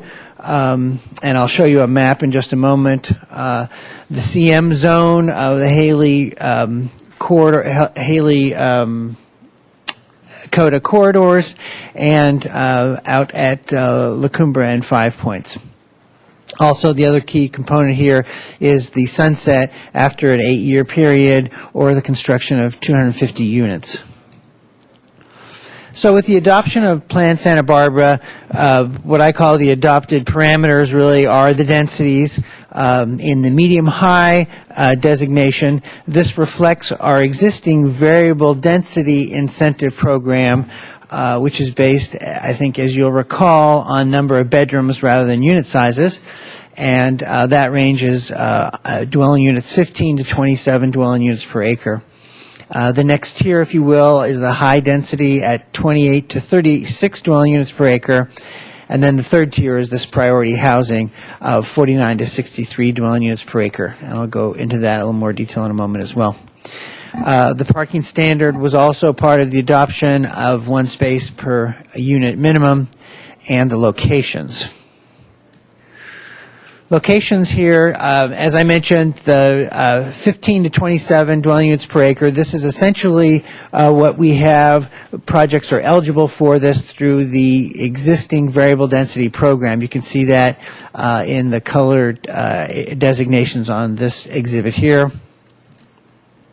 High density, again, is targeted mostly in the downtown and along the Milpas corridor, and then you can see off to the left there, La Cumbre 5 Points. And you'll notice visibly that there is that, what we like to refer to as the donut hole in the middle there of the downtown, and that, of course, was part of the compromise with the protection of the historic resources that are concentrated in that area. So here you see the combined medium, high, and high density. And then the third tier is the priority housing overlay for the rental, the co-op, and employer housing. And essentially, this is the same as the high density, except for the CM, a portion of the CM zone here in the Haley Coda, what we refer to as the Haley Coda corridor. So there you see the entire area with the three different density designations. So as we move forward now with the implementation of it, we basically need to develop the mechanics of making this program work. And so that's coming up with the final unit size ranges, and then defining these priority housing elements, the rental, co-op, and employer, exactly how those are going to work, how they're going to be regulated, that sort of thing. Also looking at some of the development standards that were associated with this, such as pooling the amount of open space into one location, or allowing some flexibility with the setback standards and that kind of thing. All those were part of that, the AIA design charrette. They came up with a lot of innovations that really helped to move this program along last year. And we're hoping to continue to work with them to continue this process as we work out these mechanics. And of course, then the review process, what that should entail, and what types of findings would be appropriate for approval of these projects. The zoning ordinance obviously will need to be amended, and we will be replacing the variable density provisions with the average unit density, at least temporarily for this 8-year period. And then parking standards, the one per on the residential, as well as we may look at some of the commercial retail as well. That was one of the things that came out of that design charrette. Non-conforming properties, and then definitions. Those are all kind of typical things that you would amend in the zoning ordinance. Part of this process, we want to make sure that there's early public review of these concepts, the components. Everybody understands what's being proposed here. It can get a little complicated, so we're going to try and make it as understandable as possible. We'll take it to the Planning Commission initially with a concept review as well to both of the design boards, and then have a public presentation where we can answer questions about how the mechanics of this ordinance will work.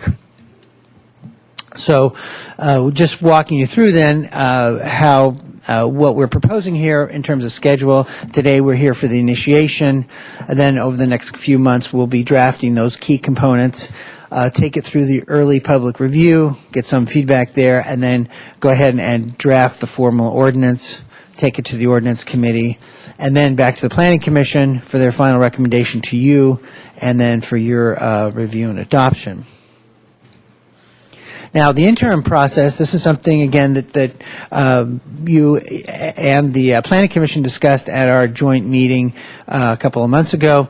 And the two components of this are really the first is using the zoning modifications as really a means to move these projects forward in this interim period between the initiation of this ordinance and its actual adoption. And of course, that would be for projects that meet the intent of the program, we'd want to be able to allow for them to move forward.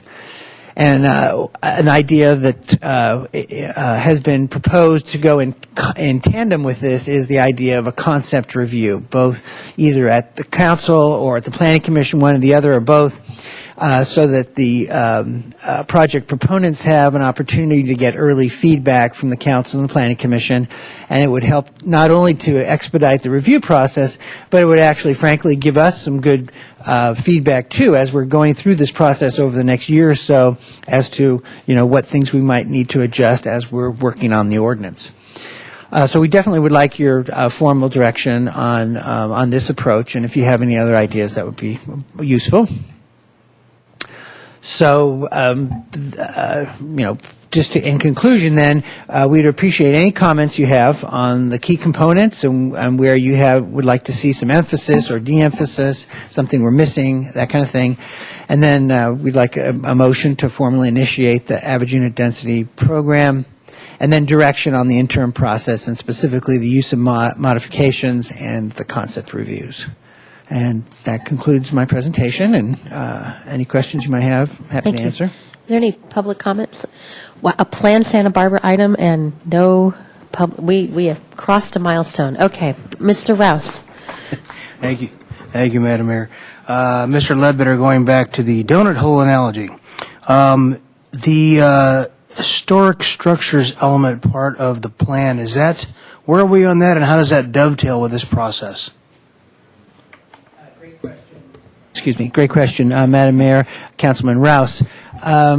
The Historic Landmarks Commission, and particularly the task force, have been working very diligently on putting together a draft. It's now, the staff is looking at their pretty complete, almost finished product, and we have some comments. The city attorney's office is also weighing in on it, and we expect it's going to go back to them, I believe, next Wednesday. And then formally to the HLC, and from there to the Planning Commission.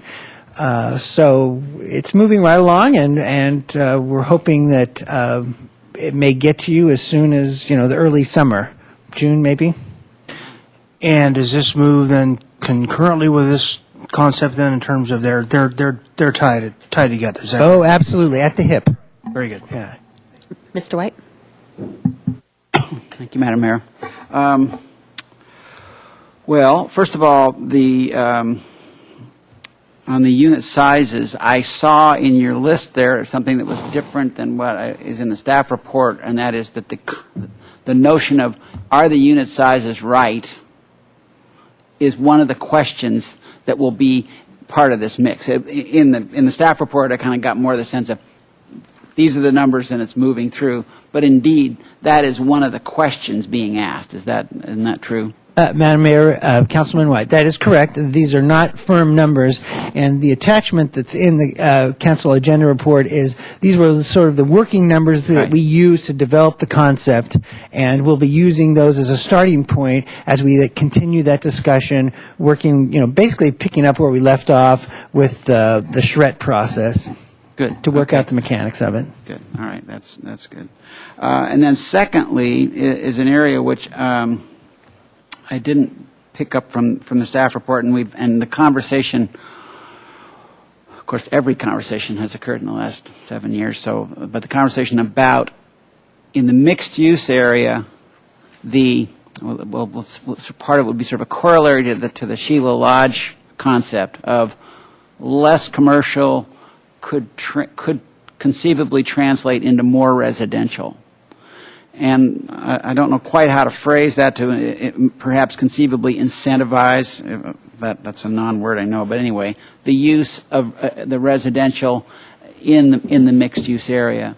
Again, we've talked about that.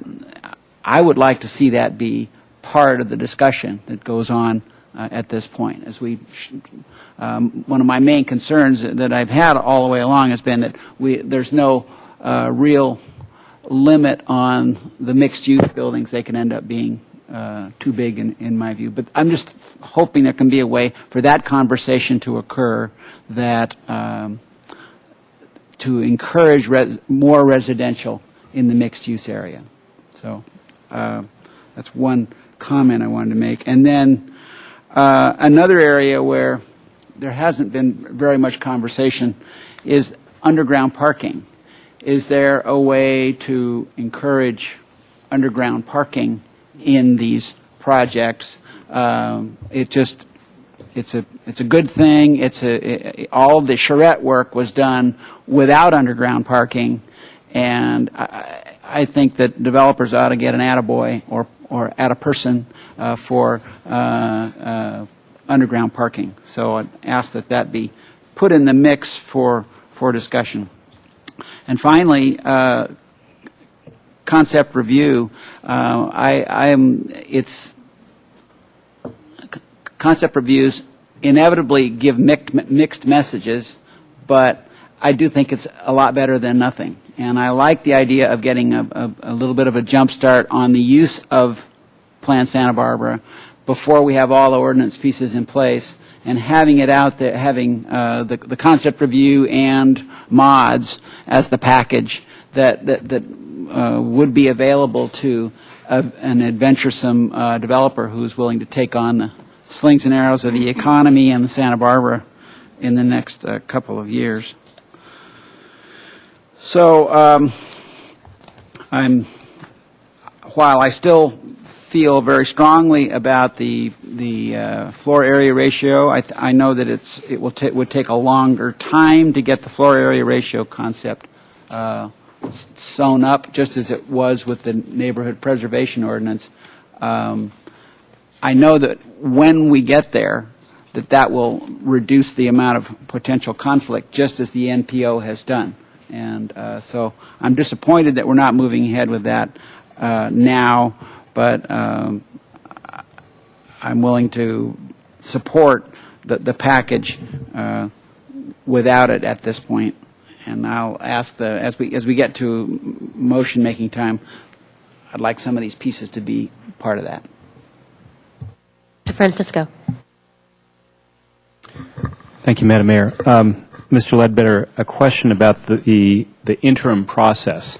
How are you imagining this going forward? Is this something that the beginning of this, however you want to look at it, is triggered by demand, or are you imagining this gets kicked off at a particular time? Or I'm not quite clear on how this would move forward. Madam Mayor, Councilman Francisco, really demand-driven. This isn't something that we're going to go out and promote and encourage, but I think that the development community is well aware of these changes that have transpired, what's been adopted, and I think there's already been some interest. We've had a couple of proposals, people coming in and sort of with some testers and feelers about, what's out there. And so we just want to be prepared and be able to give them a appropriate guidance in this interim period and be able to say, okay, well, I think this seems to meet the intent. I think we can work with you.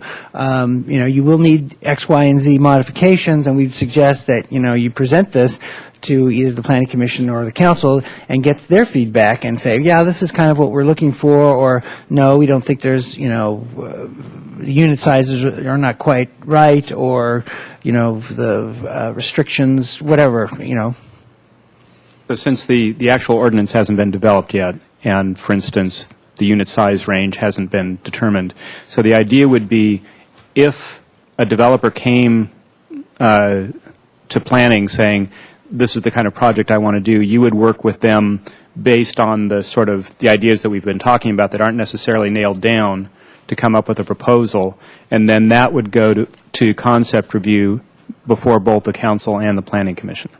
Is that correct? That is correct, and that would be up to you as to, if you didn't want to necessarily deal with the concept review and you said, okay, Planning Commission, you handle it, or you didn't want the Planning Commission, you said, well, let's go directly to Council first, and, we'll give the direction. However you want to structure that, that's entirely up to you.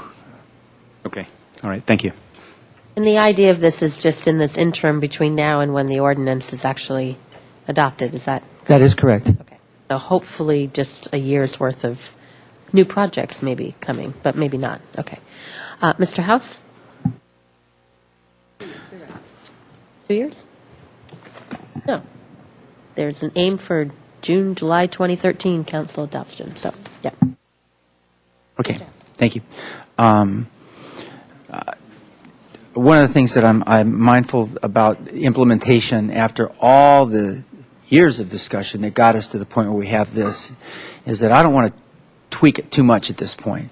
I mean, I think an example, and I'm mindful with Mr. White about the FAR conversation, that's going to be a little bit more difficult. I mean, a number of these areas are right in the very central core of downtown with, for commercial development, 0 lot line requirements for commercial development, and yet we want to encourage the mixed-use component in places like that where there will be 100% consumption of that ground floor wall to wall, from one building to another.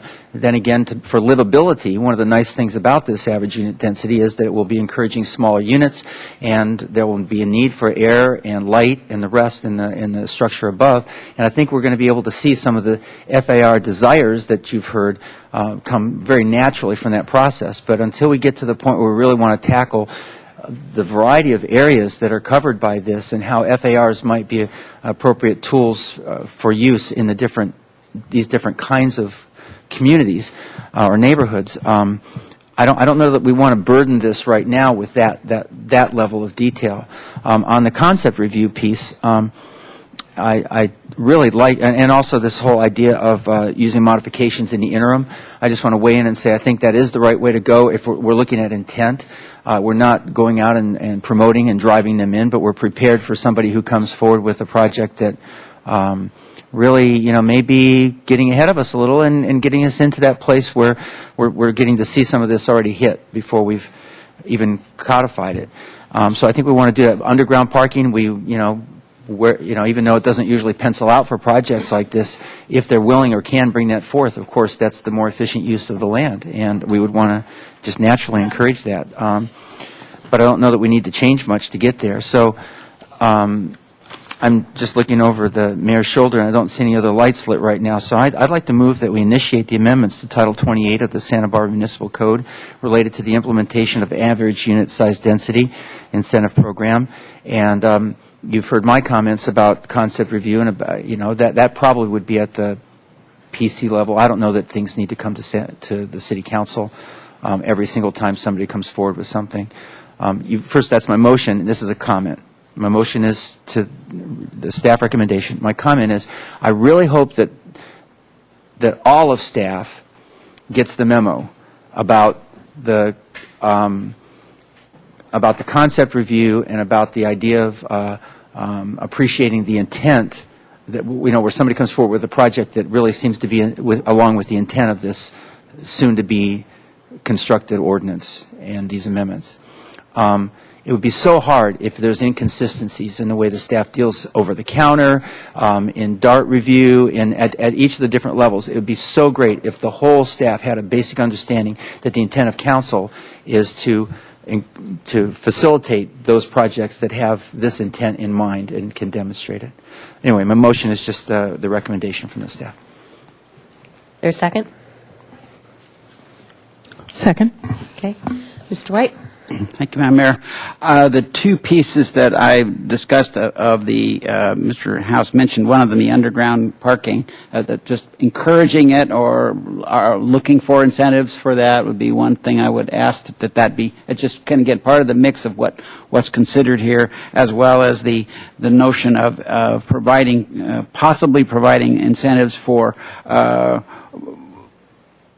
more residential in the commercial districts than maxing out the commercial and then maxing out the residential on top of that.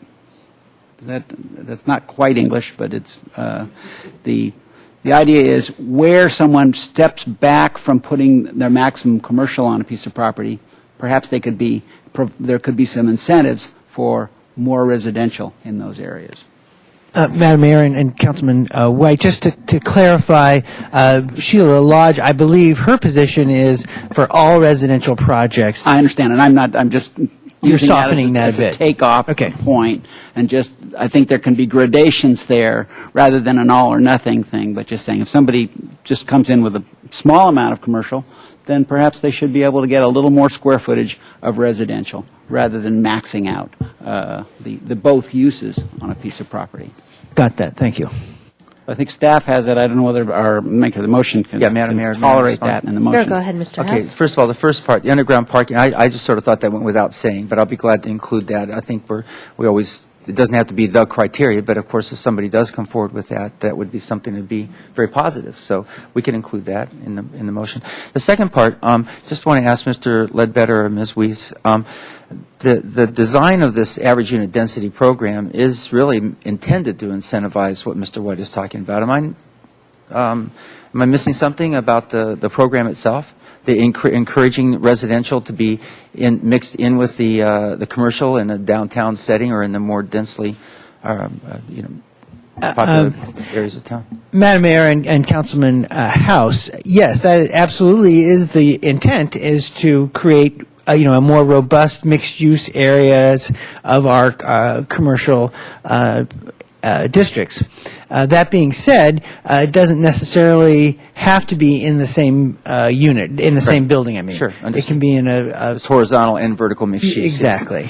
So I But don't think there's any inherent the conflict concept that there. Mr. White is talking about is something we did vet and talk about considerably, and that is that while mixed use is really intended and encouraged here, the fact that there would be more residential units encouraged, I think that was the intent of the program, right? Absolutely. Yeah. Okay, well, I suppose we could restate that as part of the motion. Okay, then we'll do that. And the seconder was? I will resecond. Okay. Mr. Francisco, your light son. Thank you. Mr. Ledbetter, in looking at the proposed schedule of events here, it seems to me that somewhere, and maybe this is implicit, but it seems to me somewhere in that drafting of the ordinance section, November to December of this year, that this should also come back to council before it goes to ordinance committee. I think after there's been the initial drafts, there's been the early public review, that this needs to come back to council for review before it goes to the ordinance committee. And I don't know how the Just to give a motion report of feels what about the that. public review would. We certainly could do that. As Ms. Weiss has just noted, we also have our joint meeting. That would also be a good opportunity to have a check-in and be able to provide you sort of a summary of where we're at on it. Yeah. The Joint Planning Commission meeting? Yeah, it should be That scheduled would be around okay, too. October. So. Sure. And the idea being, if there's any major kind of direction, we could give it to that point before, to the ordinance committee. Exactly. I think before it goes to the ordinance committee. I agree with that. Okay. That'd be helpful. Okay. I think that's just direction. You don't need to put that in the motion, right? No. Okay. Any other discussion on the motion? Okay, all in favor? Aye. Okay, that passes. Thank you. Item number 20. Contract for technical studies and the initial design phase for the Mission Lagoon and Laguna Channel Restoration Project. Okay.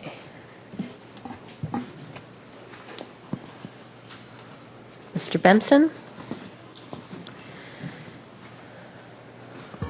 Good afternoon, Madam Mayor and council members. My name is Cameron Benson. I'm the Creeks Division Manager.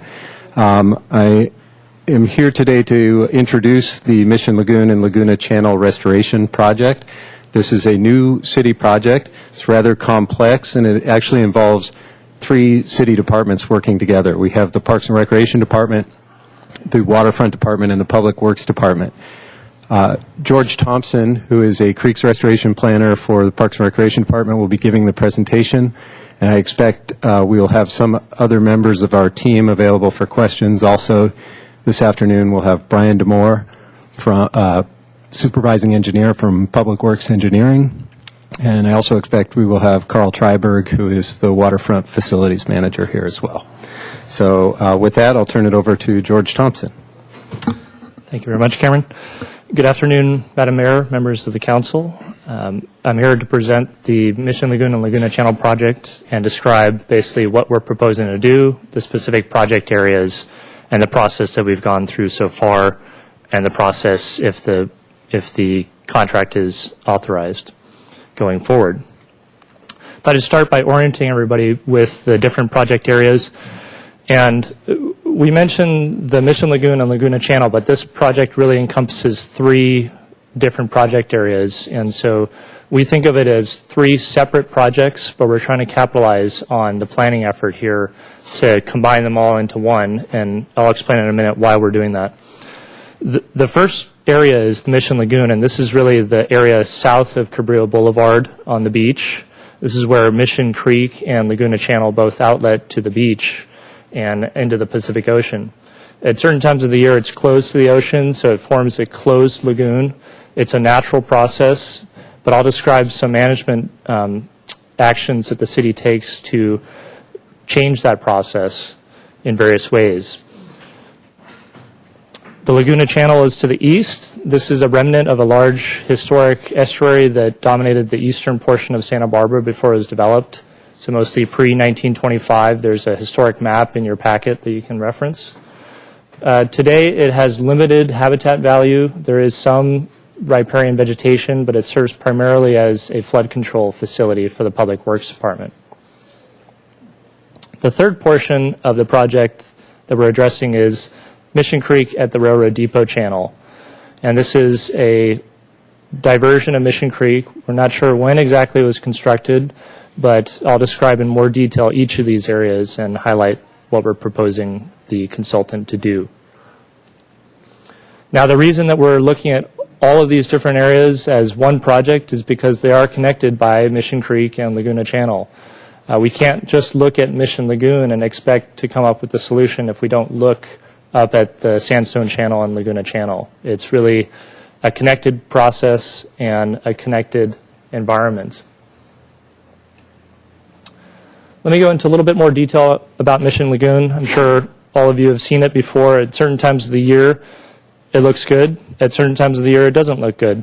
And mostly that's because of algae and trash. And this project really aims to find a solution to both of those issues. So water quality and habitat are really the driving forces at looking at Mission Lagoon and finding out what is technically feasible and what can we get permitted.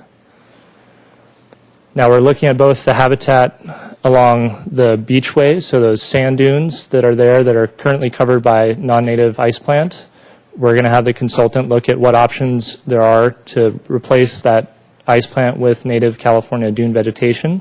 And when I've talked to other groups out there in the city and mentioned dunes, they tend to think of these large Saharan African type dunes that dominate the landscape, or ones closer to home up by Santa Maria, west of Santa Maria, where there's some popular off-roading.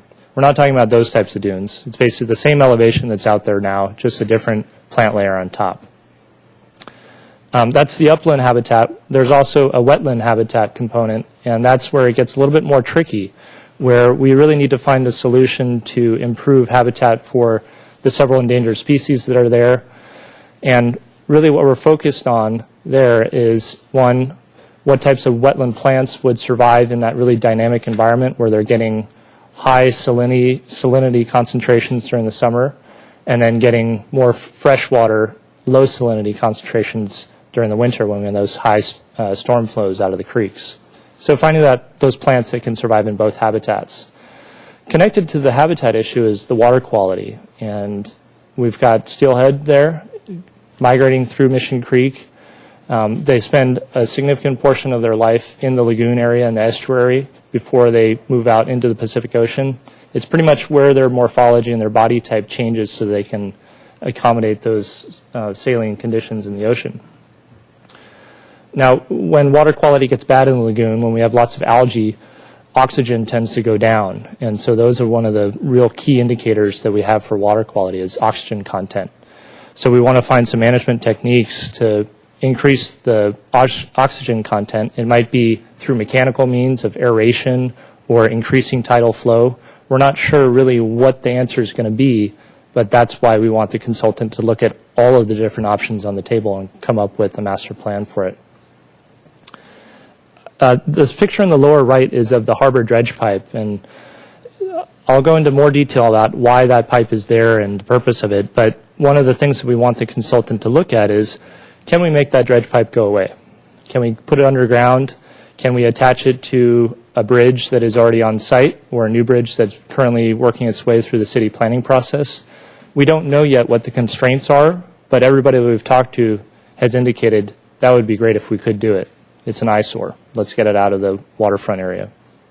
So we're working with the Army Corps. They really own the pipe and are going to dictate what can happen to it, but we're going to try to find some technical solutions that appease them and can get permitted as well. And then certainly public use is high on our priority list. Right now, if you go out to the lagoon, it's kind of a hodgepodge of public access. People get off of tour buses. We've got multiple uses along the multimodal pathway there. If you go down there on a Saturday, you've got people walking across the bike path, coming out on the lagoon, not really knowing what the habitat's about, why it's there, is it natural, what's the history. So there's a big improvement on both public access and interpretation of the area, and that's going to be driven in our process.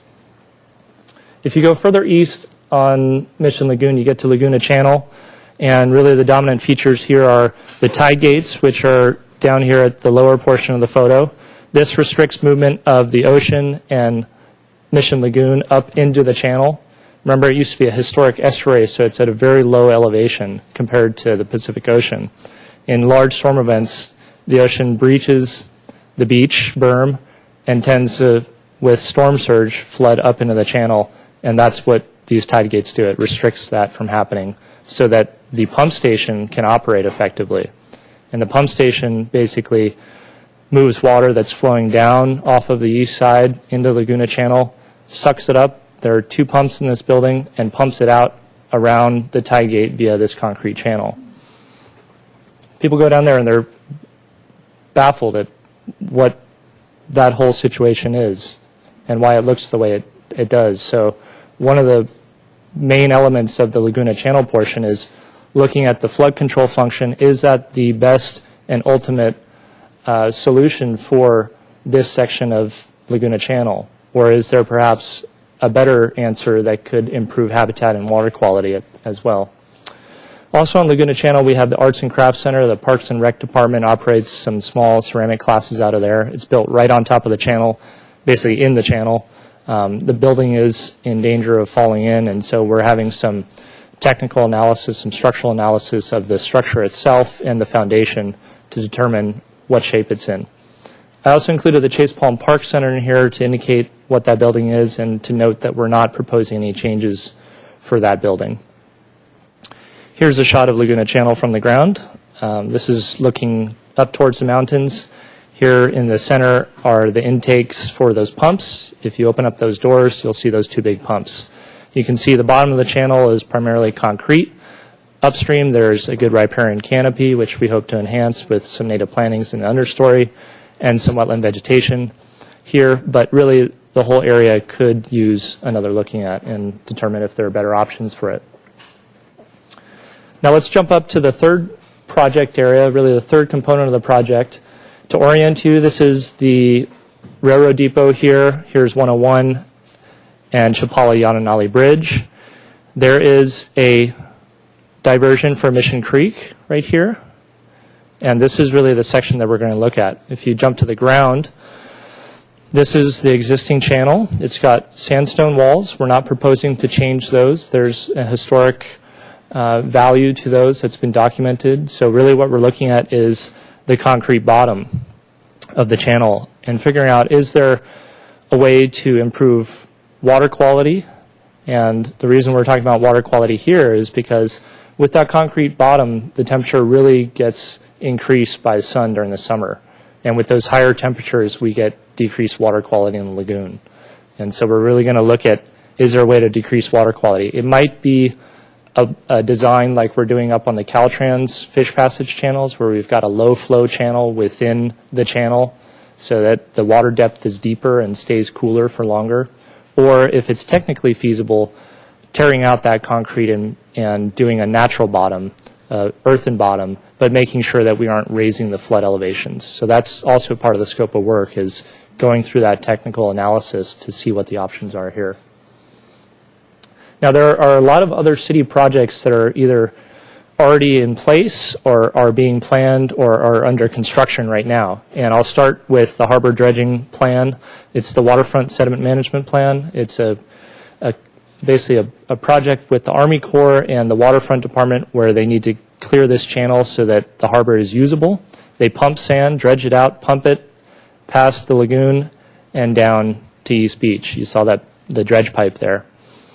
There's also the Cabrillo Bridge replacement project that's being proposed by the Public Works Department. They're hoping to go out to bid this winter and then hopefully construct next year, beginning next year. And then, of course, there's the Lower Mission Creek Flood Control Project, which has been a long-term project, and the first stages of that are in construction right now. The reason I mention these projects is because they have a direct impact on Mission Lagoon and our planning process. The first one is the Waterfront Department sand berm. As part of the Waterfront Sediment Management Plan, they construct a sand berm every year to direct Mission Creek flow away from Stearns Wharf. Now, typically, if the berm isn't there, Mission Creek during high flows will blast out through the beach berm and begin to undermine the wharf pilings and deposit a lot of garbage into the harbor. So this berm is permitted, it's built every year, and basically directs Mission Creek to the east and to flow out closer to Laguna Channel. The Cabrillo Boulevard Bridge Replacement Project and the Lower Mission Creek Flood Control Project both have required mitigation associated with them. So required habitat mitigation that have already been approved and are part of those projects. And this is basically the footprint of those mitigation areas. So we're not proposing to go back and change those mitigation areas. We're really looking at how can the project that we're talking about under this contract complement those two areas. Now, these two mitigation areas are really, more than anything, dealing with the upland habitat areas. And so what this project is specifically looking at, the Mission Lagoon and Laguna Channel Restoration Project, is both the upland areas and the aquatic habitat. So it's a little bit different, it's a little bit more complex than just going out and doing a landscape plan. To summarize the project objectives, and I've included a more detailed description in, I believe it's attachment A in your packet. We want to improve plant and wildlife habitat, water quality, maintain and improve flood control. Whatever changes are being proposed, we need to make sure that we're at a minimum maintaining the current flood control capacity of Laguna Channel and the Sandstone Channel up by the railroad depot. Most people agree that there's definitely room for improvement on the aesthetics of the area. It's one of the most popular areas in Santa Barbara. It's what most people first see, or if they go on the internet and look for Santa Barbara, they see the waterfront. And so this specific area can really be spruced up. And as I mentioned, there's a lot of other plans and projects in place, and so we want to make sure that we dovetail well with those existing projects. So what have we done to date?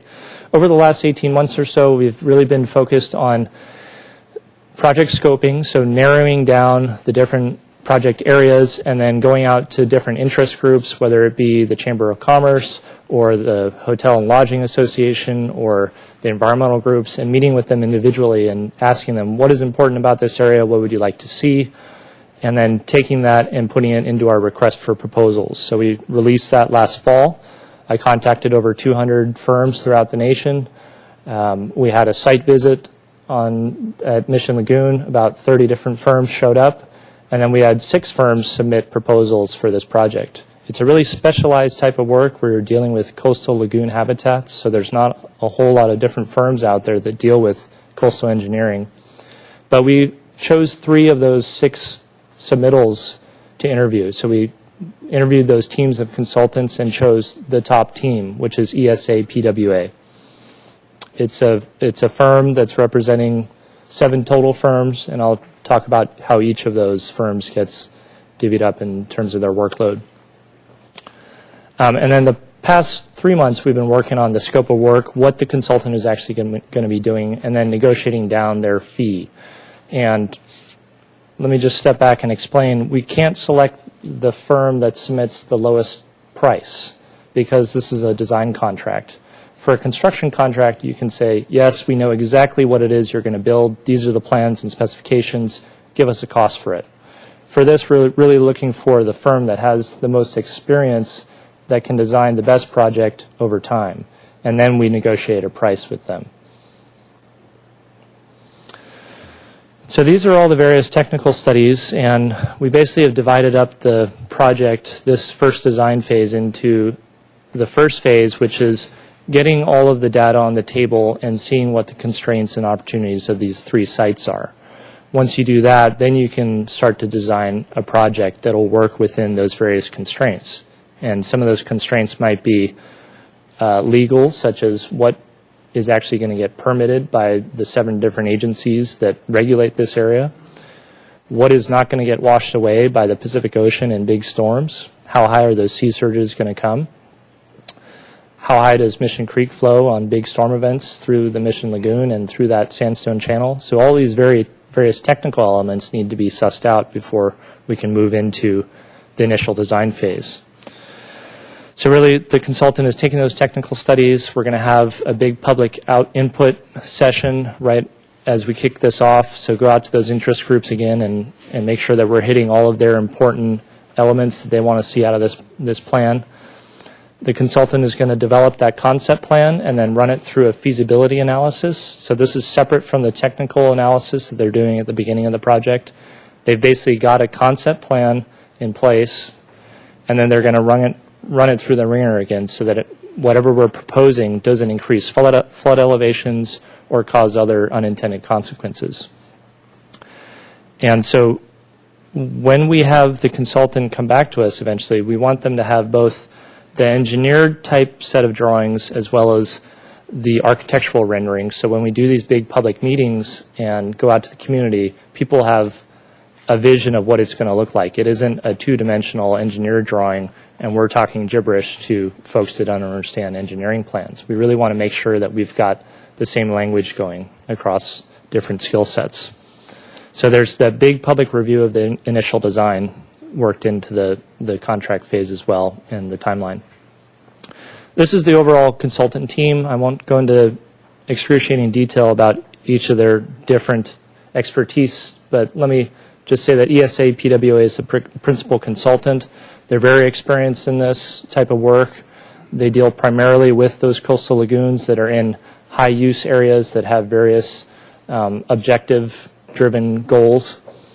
And then we've got a couple different firms, 6 firms that deal with everything from landscape architecture to the civil engineering side of things to the geotechnical and biological components as well.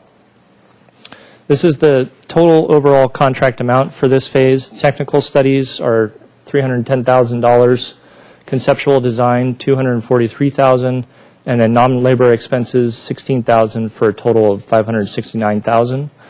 Now, remember, this is for basically 3 different project areas. So if you look at the technical studies to do feasibility analysis for the Sandstone Channel, we're looking at about $100,000. It doesn't break out even because the lagoon is a little bit more complex than that, but we're doing the flood analysis, the cultural studies, and all of the biological studies in that as well.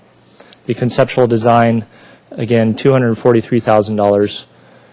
And then non-labor expenses are things like mileage, airfare, hotel, printing, things like that. And that's where we've been able to see a big reduction in cost through our negotiations.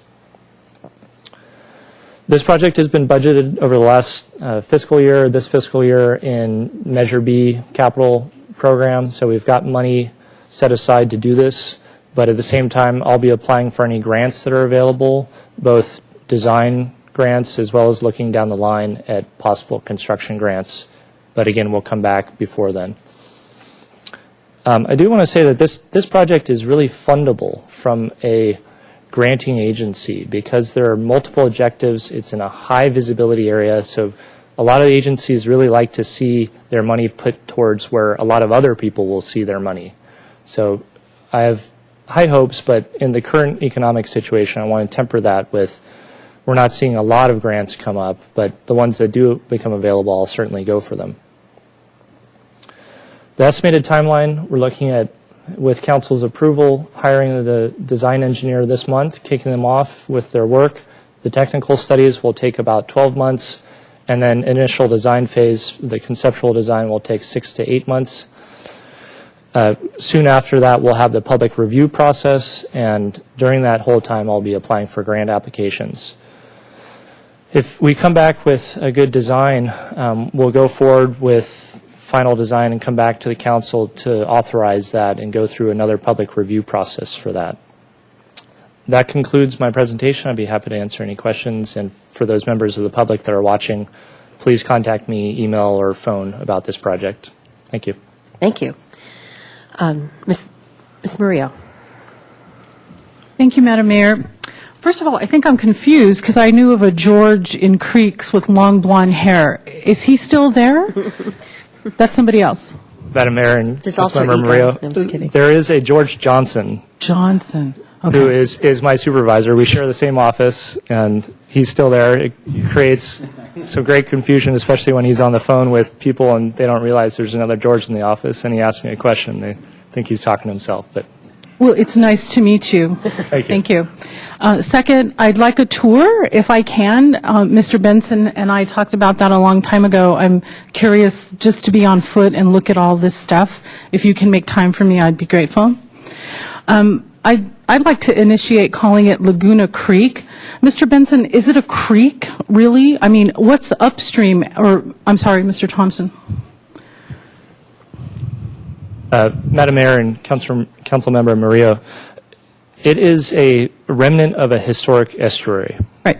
And over time, it's been confined to a flood control channel, more or less. So the actual footprint of the Laguna outlet is likely not the same as it was before the estuary was filled in. But there are certain functions that exist in Laguna Channel or creek, depending on what you want to call it, that do represent a creek ecosystem. There's native vegetation, there are wildlife that use it. Well, out of respect for nature's creation, if the Wilsons were here, our Christian friends, I would say God's creation. So I will certainly be calling it the Laguna Creek. I'd like to ask about ESA, PWA. I saw you had a bunch of names in there. Do they have experience in our area? The southern steelhead is, unique to our area. It is an extremely resilient species that is hanging on here on the brink of extinction. So do these people have experience with our endangered species? Madam Mayor and Councilmember Murillo, they do have experience, and the two closest projects that they've worked on in proximity to the city of Santa Barbara is Goleta Slough. They're just about to be hired for that project. Right, great. This city or county of San Luis Obispo is working with them, and the city of Arroyo Grande on a lagoon project. And the city of Ventura also hired them to design their Surfers Point project, which is right at the Rivermouth at California Street, Ventura Rivermouth. And so they are experienced in both these types of ecosystems and these types of ecosystems that exist locally and all the issues that surround them. I'm glad to hear that, and that gives me some hope for the steelhead. And I am generally in support of the staff recommendation, and that's all I have, Madam Mayor. Thank you, Mr. Francisco. Thank you. Mr. Thompson, I want to preface my remarks by saying that this looks like a great project. This is obviously a very important area for the city and obviously also in need of help. And all of the objectives that you've listed here are worthwhile objectives. I do have some concerns, mostly because I feel like there's not enough information here. I would like to better understand the scope of work that the consultants are being asked to do. I would like to see more detail on this. $570,000 probably doesn't sound like a lot of money for 3 projects, but and I realize that this is coming out of Measure B money, but that Measure B money is painfully accumulated over time, and I want to make sure that it gets used as efficiently and frugally as possible. I also have some questions about, it seems to me, given that we have this ongoing flood control project on Mission Creek, it would seem to me that there must have been some studies already that would overlap with what needs to be done for this project in terms of endangered species, habitat, native plants. It just seems to me intuitively that there might already be existing technical studies that would give us the answers on things that are within the scope of this project. Could you comment on that? Madam Mayor and Councilmember Francisco, the answer is yes. We've gone through all of the city archives, so I've spent a lot of time going as far back as the 1950s and dredging up all of those technical reports. Some of them are obviously outdated, where we're dealing with structures that don't exist anymore. Some of them are very relevant, and we've taken those, packaged them up, and given them already to the consultant to say, we don't need this to be regurgitated. We need you to understand this and use it to design our project. And so for example, the Lower Mission Creek Flood Control Project, there was a lot of modeling, engineering modeling that was done for flood flows. So we're asking the consultant, use this model. It's already been tested. It's good. You don't need to build the model from the ground up.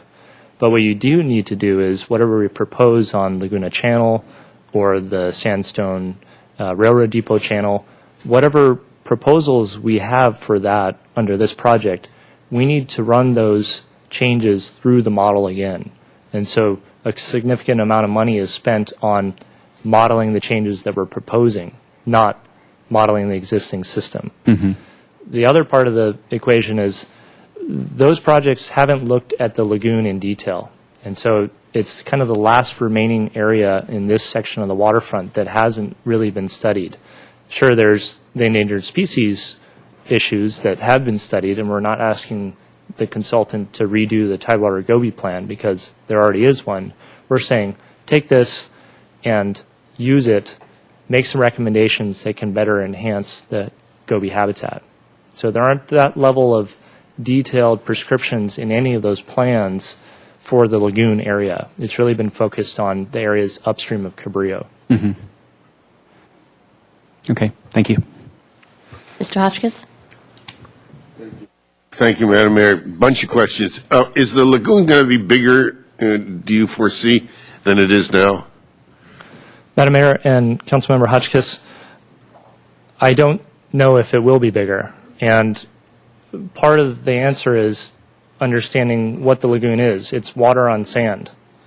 There aren't really any hard structures that keep it the same shape year in and year out, other than the landward side where the beach pathway is. You can't go inland farther than that, other than up Mission Creek or up Laguna Channel, but then the tide gates keep them there. So we haven't instructed the consultant to enlarge the lagoon. We've asked them to look at all of the management options for the lagoon, but we haven't said make it bigger or make it deeper. It's really been about how can you improve the habitat and water quality. Now, if they come back to us and say it could be bigger, they're also going to have to come back to us with a management plan that includes an annual maintenance budget so that we can get tractors and other earth-moving equipment out there to make sure the lagoon stays as big as it will. But I don't see that happening. I was pleased that you addressed the aesthetics, because I think that is, there's room for improvement, as you pointed out. So paint for me a picture, if you could, of how you foresee, just envision this possibly could be. If it's too far in the future to ask that, then, we'll go on to the next question.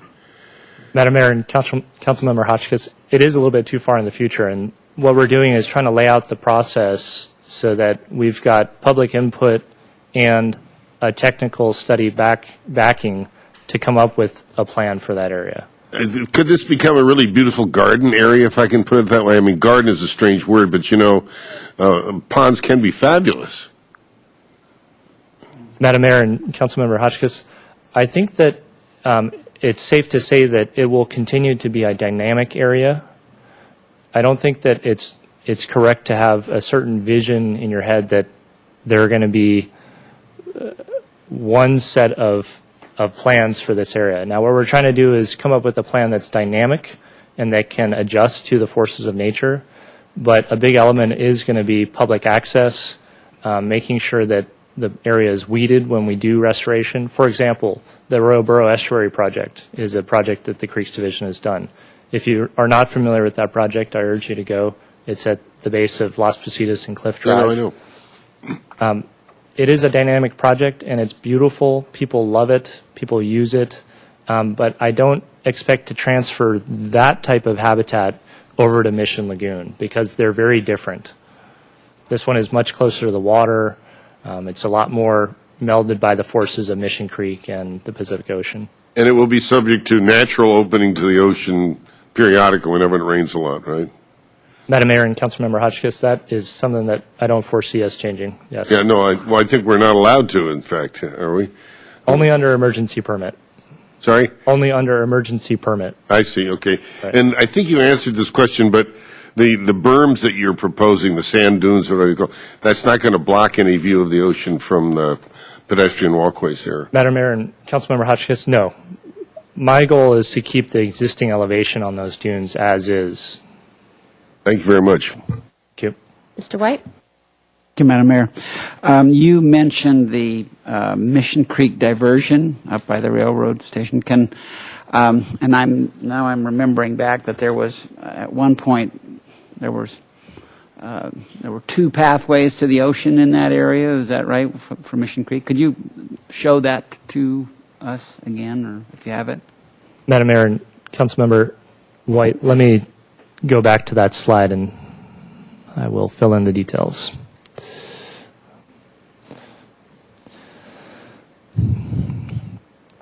Here's the original Mission Creek diversion that with the historic sandstone walls.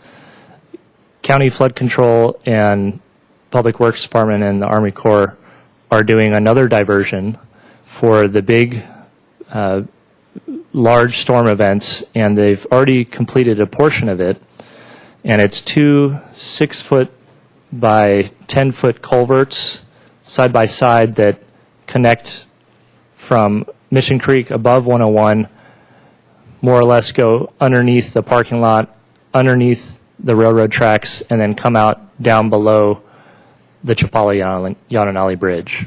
So this project is not affecting those two high flow diversions. Okay. And the upstream end of that has not been connected yet. So it's not online. And is there that's just out there in the future waiting for funding? Great. Thank Madam you. Mayor and Councilmember White, I think, let me turn this over to City Engineer Pat Kelly. Thank you, George.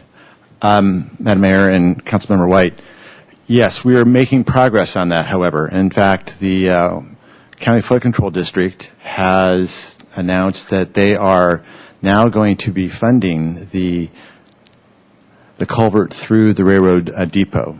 and that construction is scheduled for this summer. They've also announced that they are scheduling to do the channel construction between the Chapala Bridge and the Mason Street Bridge next summer. And what we're making sure is to coordinate all these different puzzle pieces with the bridge program. And there's a couple little puzzle pieces left to complete one of the biggest benefits for the flood control for the Lower Mission Creek Flood Control Project is to get the project built from the freeway down, one piece at a time. But there's a couple pieces left, but a good part of it has been funded. And I anticipate within several months I'll be bringing a status report to the council regarding all these puzzle pieces, because it's very difficult to describe right here. So, and that would then, as you say, the big benefit, I'm imagining that then there's just a big increase in flow capacity occurs when those yes, thank you for bringing that up. culverts are completed. Yes, indeed. Currently, the historic channel has a capacity that's estimated at about 1,500 cubic feet per second. We've measured these flows in 1995 at anywhere between 1,500 and 1,700 cubic feet per second before it pops out of the channel. The bypass will add another 1,900 to add up for a total of 3,400 design. The actual capacity would be a little bit more than that because of the actual physical flows would be usually can accommodate more than just the design capacity. But yes, it'll be a significant benefit. The flood control benefit will go from being able to currently, it's estimated that the capacity of the channel is about an 8-year event. You've probably heard about the 100-year event. We're down to 8 years. And with the flood control project, as we've designed it, is designed at anywhere between a 20 to a 29-year event, depending upon which hydrology method you take. So it would be a substantial benefit of reducing flooding in this part of the city. Thank you. I look forward to hearing the update of the puzzle pieces later this year. Thank you. Mr. Rouse? Thank you, Madam Mayor. Mr. Thompson, in your presentation that I was at the Hotel Restaurant Association, number one, I very much appreciate that you guys consider the aesthetics as highly as you do, because I think this is a key part of our waterfront. We spoke briefly about the existing contours, the permitted contours around where the breach point is, and obviously we can't artificially breach it except in emergencies, as you said. And I'm trying to refresh my memory. Do we talk about our ability to physically or mechanically maintain those established contours that as they relate to the ocean and the seafloor next to the estuary outflow? Madam Mayor and Councilmember Rouse, let me first of all provide a little bit of context. We're talking about the beach berm outlined in yellow here, and then let me turn it over to Carl Treiberg, the waterfront facilities manager who manages and interacts with the Corps on that issue. Madam Mayor, Councilmember Rouse, Carl Treiberg, Waterfront Facilities Manager. You are correct. We do have a permit from all the agencies under the sediment management plan that outlines certain contours. Some of those contours do allow us to create this berm in the fall when the mouth is closed. It also kind of creates a low flow, not a low flow channel, but a low area where the mouth tends to breach when we do get the winter flows or sometimes some wave action. So I believe you're referring to that, and those fully permitted, and that's part of the coordinated effort with all the different plans, the Lower Mission Creek plan and our sediment management plan. I guess what I was trying to get at as well is that, I mean, that was precisely what we were talking about was, is there an established, I suppose, a contour going out into the water that, for example, if sediment were to build up higher and the berm was to be extended artificially beyond where it would be more difficult to reach, could we mechanically bring that back down to what it's established as contours or recognized as the natural contours? Is that taboo? No, you're pretty much correct. The contour is plus 6 feet mean sea level, so it's kind of higher than the highest tide, but it does kind of create this point of least resistance. And that's part of the whole objective, is to kind of ensure that when it does breach naturally, we can't go and breach it on our own, that it does breach in that location, and that winds up with a configuration that helps us keep the Mission Creek from flowing out onto the wharf like it did earlier this year, and some of the storm debris getting into the harbor. Artificially help that contour. Yes, maintain its- exactly. Yeah. Does that answer your question? Mr. House?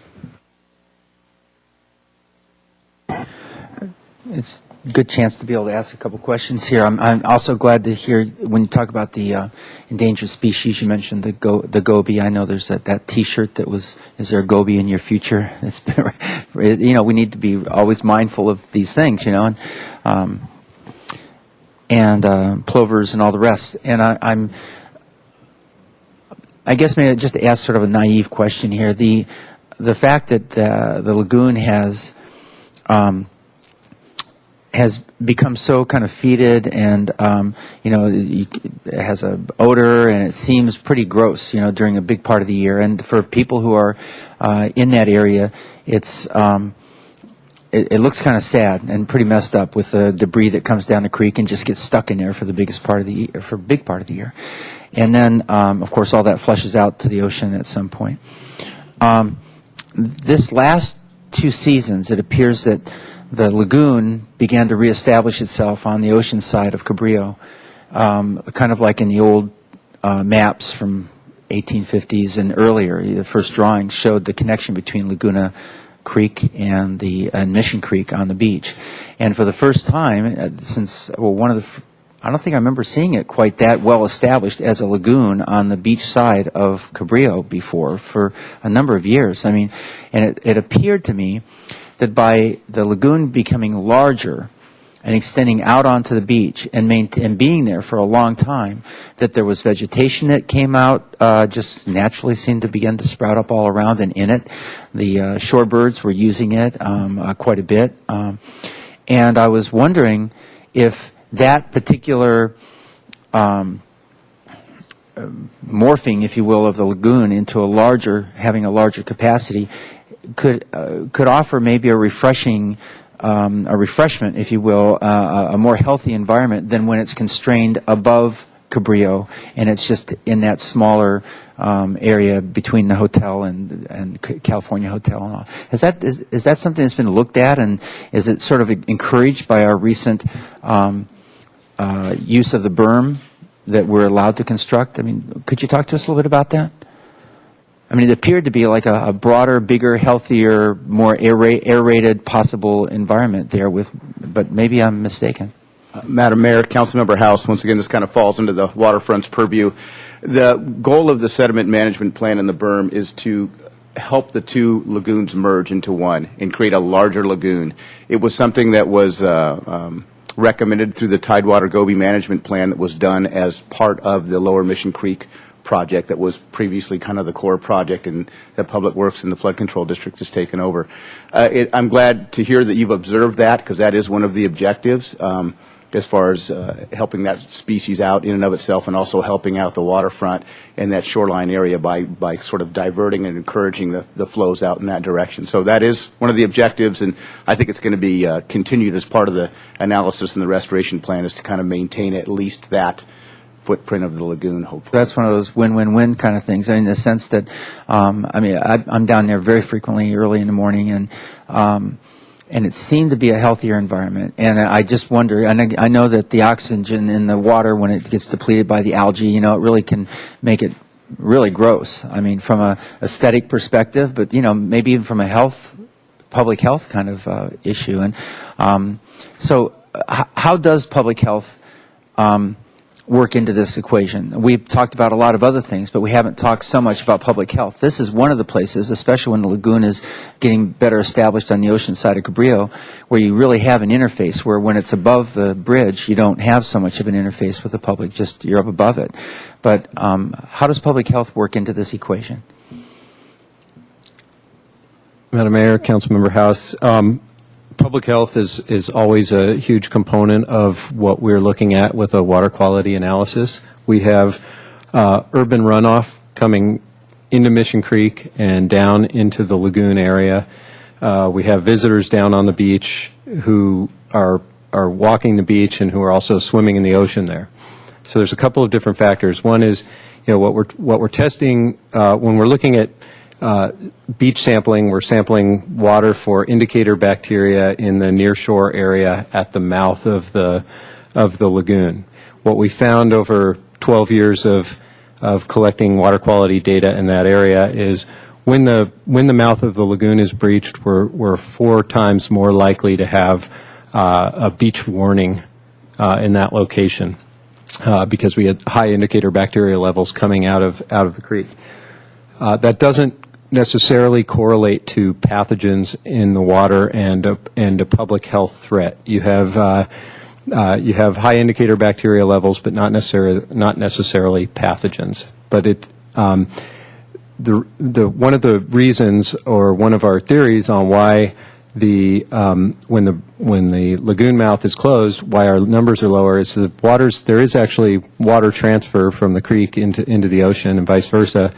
As the tides fluctuate, the sand there actually acts as a filter for the water coming through, transferring out of the creek and into the ocean. So we will continue to monitor the water quality in the lagoon and at the beach through this project, but we think that there are several measures that we can take that will help improve the water quality. Some of that is the wetland vegetation in the lagoon will take up, for example, nutrients that would lead to those big algal blooms and then the low levels of dissolved oxygen. But those plants also uptake a lot of other pollutants, including bacteria, that would otherwise make its way into the ocean. And I think you're very familiar with what they did in Beosos with regards to the utilizing the really natural fauna, rather flora, to be able to create a cleaner environment, just very naturally, not with any artificial means. Which brings me to my next question. I remember when we talked about at Arroyo Burro the idea of the using ultraviolet method of cleansing the water was proposed and then pulled back. For some reason, there was a real challenge to that approach, and I recognize that was in this request for proposal, and it appears to be part of the project to really investigate the use of it here. Why is this back on the table again? I thought that was something that we decided really wasn't appropriate for our near beach habitat. Thank you, Madam Mayor, Councilmember House. That's a great question. You have a good memory. I think that what was proposed on Arroyo Burro was, I think, back in 2004, and what was actually proposed in that case was a treatment plant down at the mouth of the creek as it was coming into the estuary, actually removing the water from the creek, treating it, and putting it back into the estuary. What is proposed here is what's proposed here with regard to the potential UV treatment is over on the Laguna Channel, which is or Laguna Creek, excuse me, which was is a very This is a very important day for Kathy, you know. Yeah, it's a very, very highly managed system, and what you have on Laguna Creek is most of the watershed is now in pipes underneath the city, and it daylights on the downstream side of 101, and it's mostly daylighted all the way out to the ocean, but a lot of that is in a man-made channelized portion of the creek. The lowest, most downstream end of it is actually essentially a concrete channel. That water is at low flows is already comes down the channel. It's pumped up out of the channel through the pump house and around the side channel and makes its way into the lagoon.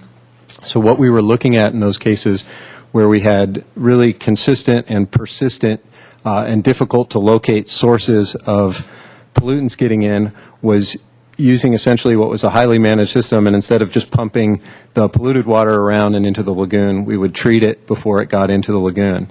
It does raise a lot of biological questions. What will happen to all of that all of that matter when it gets into the lagoon? Will that become essentially bacteria food and cause large bacteria blooms in the lagoon? There's a lot of question. There's a lot of monitoring that comes with that. So that's a potential fix that we're looking at, but that's an end of pipe fix. What we are continually looking for is the source control and trying to eliminate those pollutants at their source. And by moving forward with a project like this, we may get some treatment out of a project that goes into the lagoon, but we're not going to stop any of our source control efforts to try to prevent the pollution. Okay, and biggest part of that's funded by Measure B? Of the source control work? Or? Yes. Yeah. Yes. Okay. The last thing, Madam Mayor, I just want to thank Mr. Kelly for giving us a really super brief update on the high flow channel under the railroad tracks. I'd forgotten that was a huge project to get those culverts under the railroad tracks, but I didn't realize they were culverts to nowhere. We didn't have the rest of the project, and so this is coming. So you're going to be giving us a update sometime soon for all that. Thank you very much. I just want to make sure there's no speaker slips for this, which actually is a testament to the work you did prior to today, because it's not like people are not watching. They are watching very intently of what's going on in this area. And I think it was said earlier by my colleagues about, the aesthetic piece to it, and what this means in terms of the tourism industry, our locals going, people, residents coming down to the area. I mean, this is a very highly impacted area for residents and visitors alike. To me, this is the exact project that Measure B was designed to address, right? I mean, it's a hotel tax.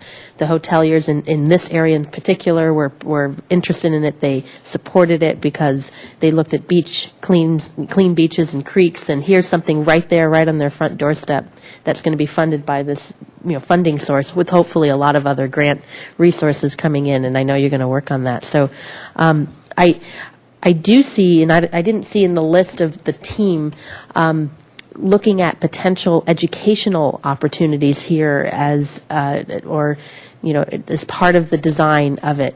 Even the tide gates and how that works and why it works, or what happens. I mean, there could be some great engineering opportunities, like a field trip to explain it to kids or to adults, about why is it that Gutierrez Street floods at certain times of the tide, and and how do the tide gates work, and the whole thing. There could be an educational component to it that I bet would be easy grant funded, or some kind of collaboration there.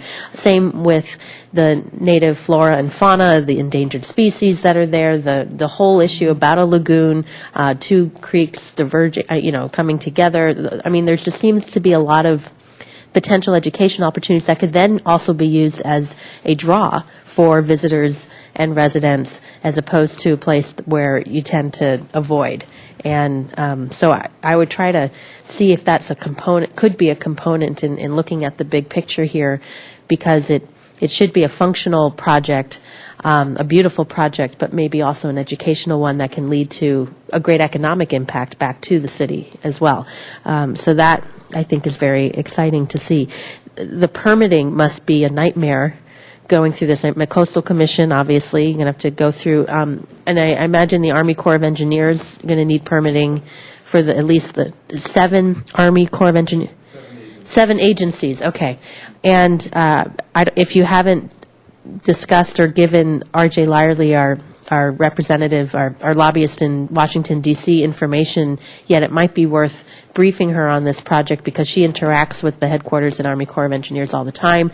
We're always talking with them about the Lower Mission Creek project. This is a side component of that, but maybe even just in terms of helping expedite that component of the permitting, or even if there's funding opportunities, who knows? But they know us well in terms of the Lower Mission Creek project, and seeing momentum happening, and this might be a good solution for them for something. I'm sure they don't like seeing their own pipes above ground like that as well. So there's some opportunities there. But I know people have been talking about this for a very long time, and it's nice to see it come to this point, and we have the funding to at least get to this point of it as well. So thank you for a great presentation. Mr. Hotchkiss.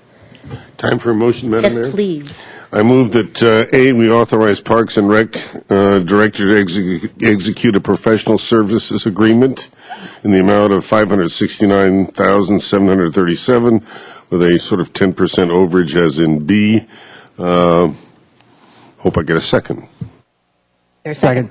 Moved and seconded. Any other discussion? Mr. Francisco. Thank you, Madam Mayor. As I said earlier, I think this is a great project, and I'm fully in support of all of the objectives, and I was remiss in not getting to staff earlier and asking for more detail. I don't feel that I can really exercise any kind of oversight function here without a more detailed description of the work and how much each piece of it is costing. And that doesn't mean that I don't have faith that you're trying to negotiate a good deal for the city. But as I said, I don't think I can really exercise any oversight. I'm just saying, oh, this sounds nice.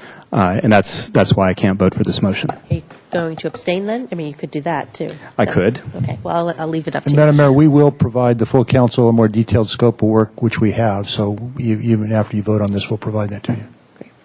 Well, I appreciate Mr. Francisco's comments. I think they're good, and they sound like they're being taken to heart, so let's move forward with this. Okay. There's a motion and a second. All those in favor? Aye. Any opposed? No. Okay. Thank you very much. We have a couple of closed sessions, if you could read those. Item 21, conference with legal counsel regarding pending litigation, and item 22, conference with labor negotiator.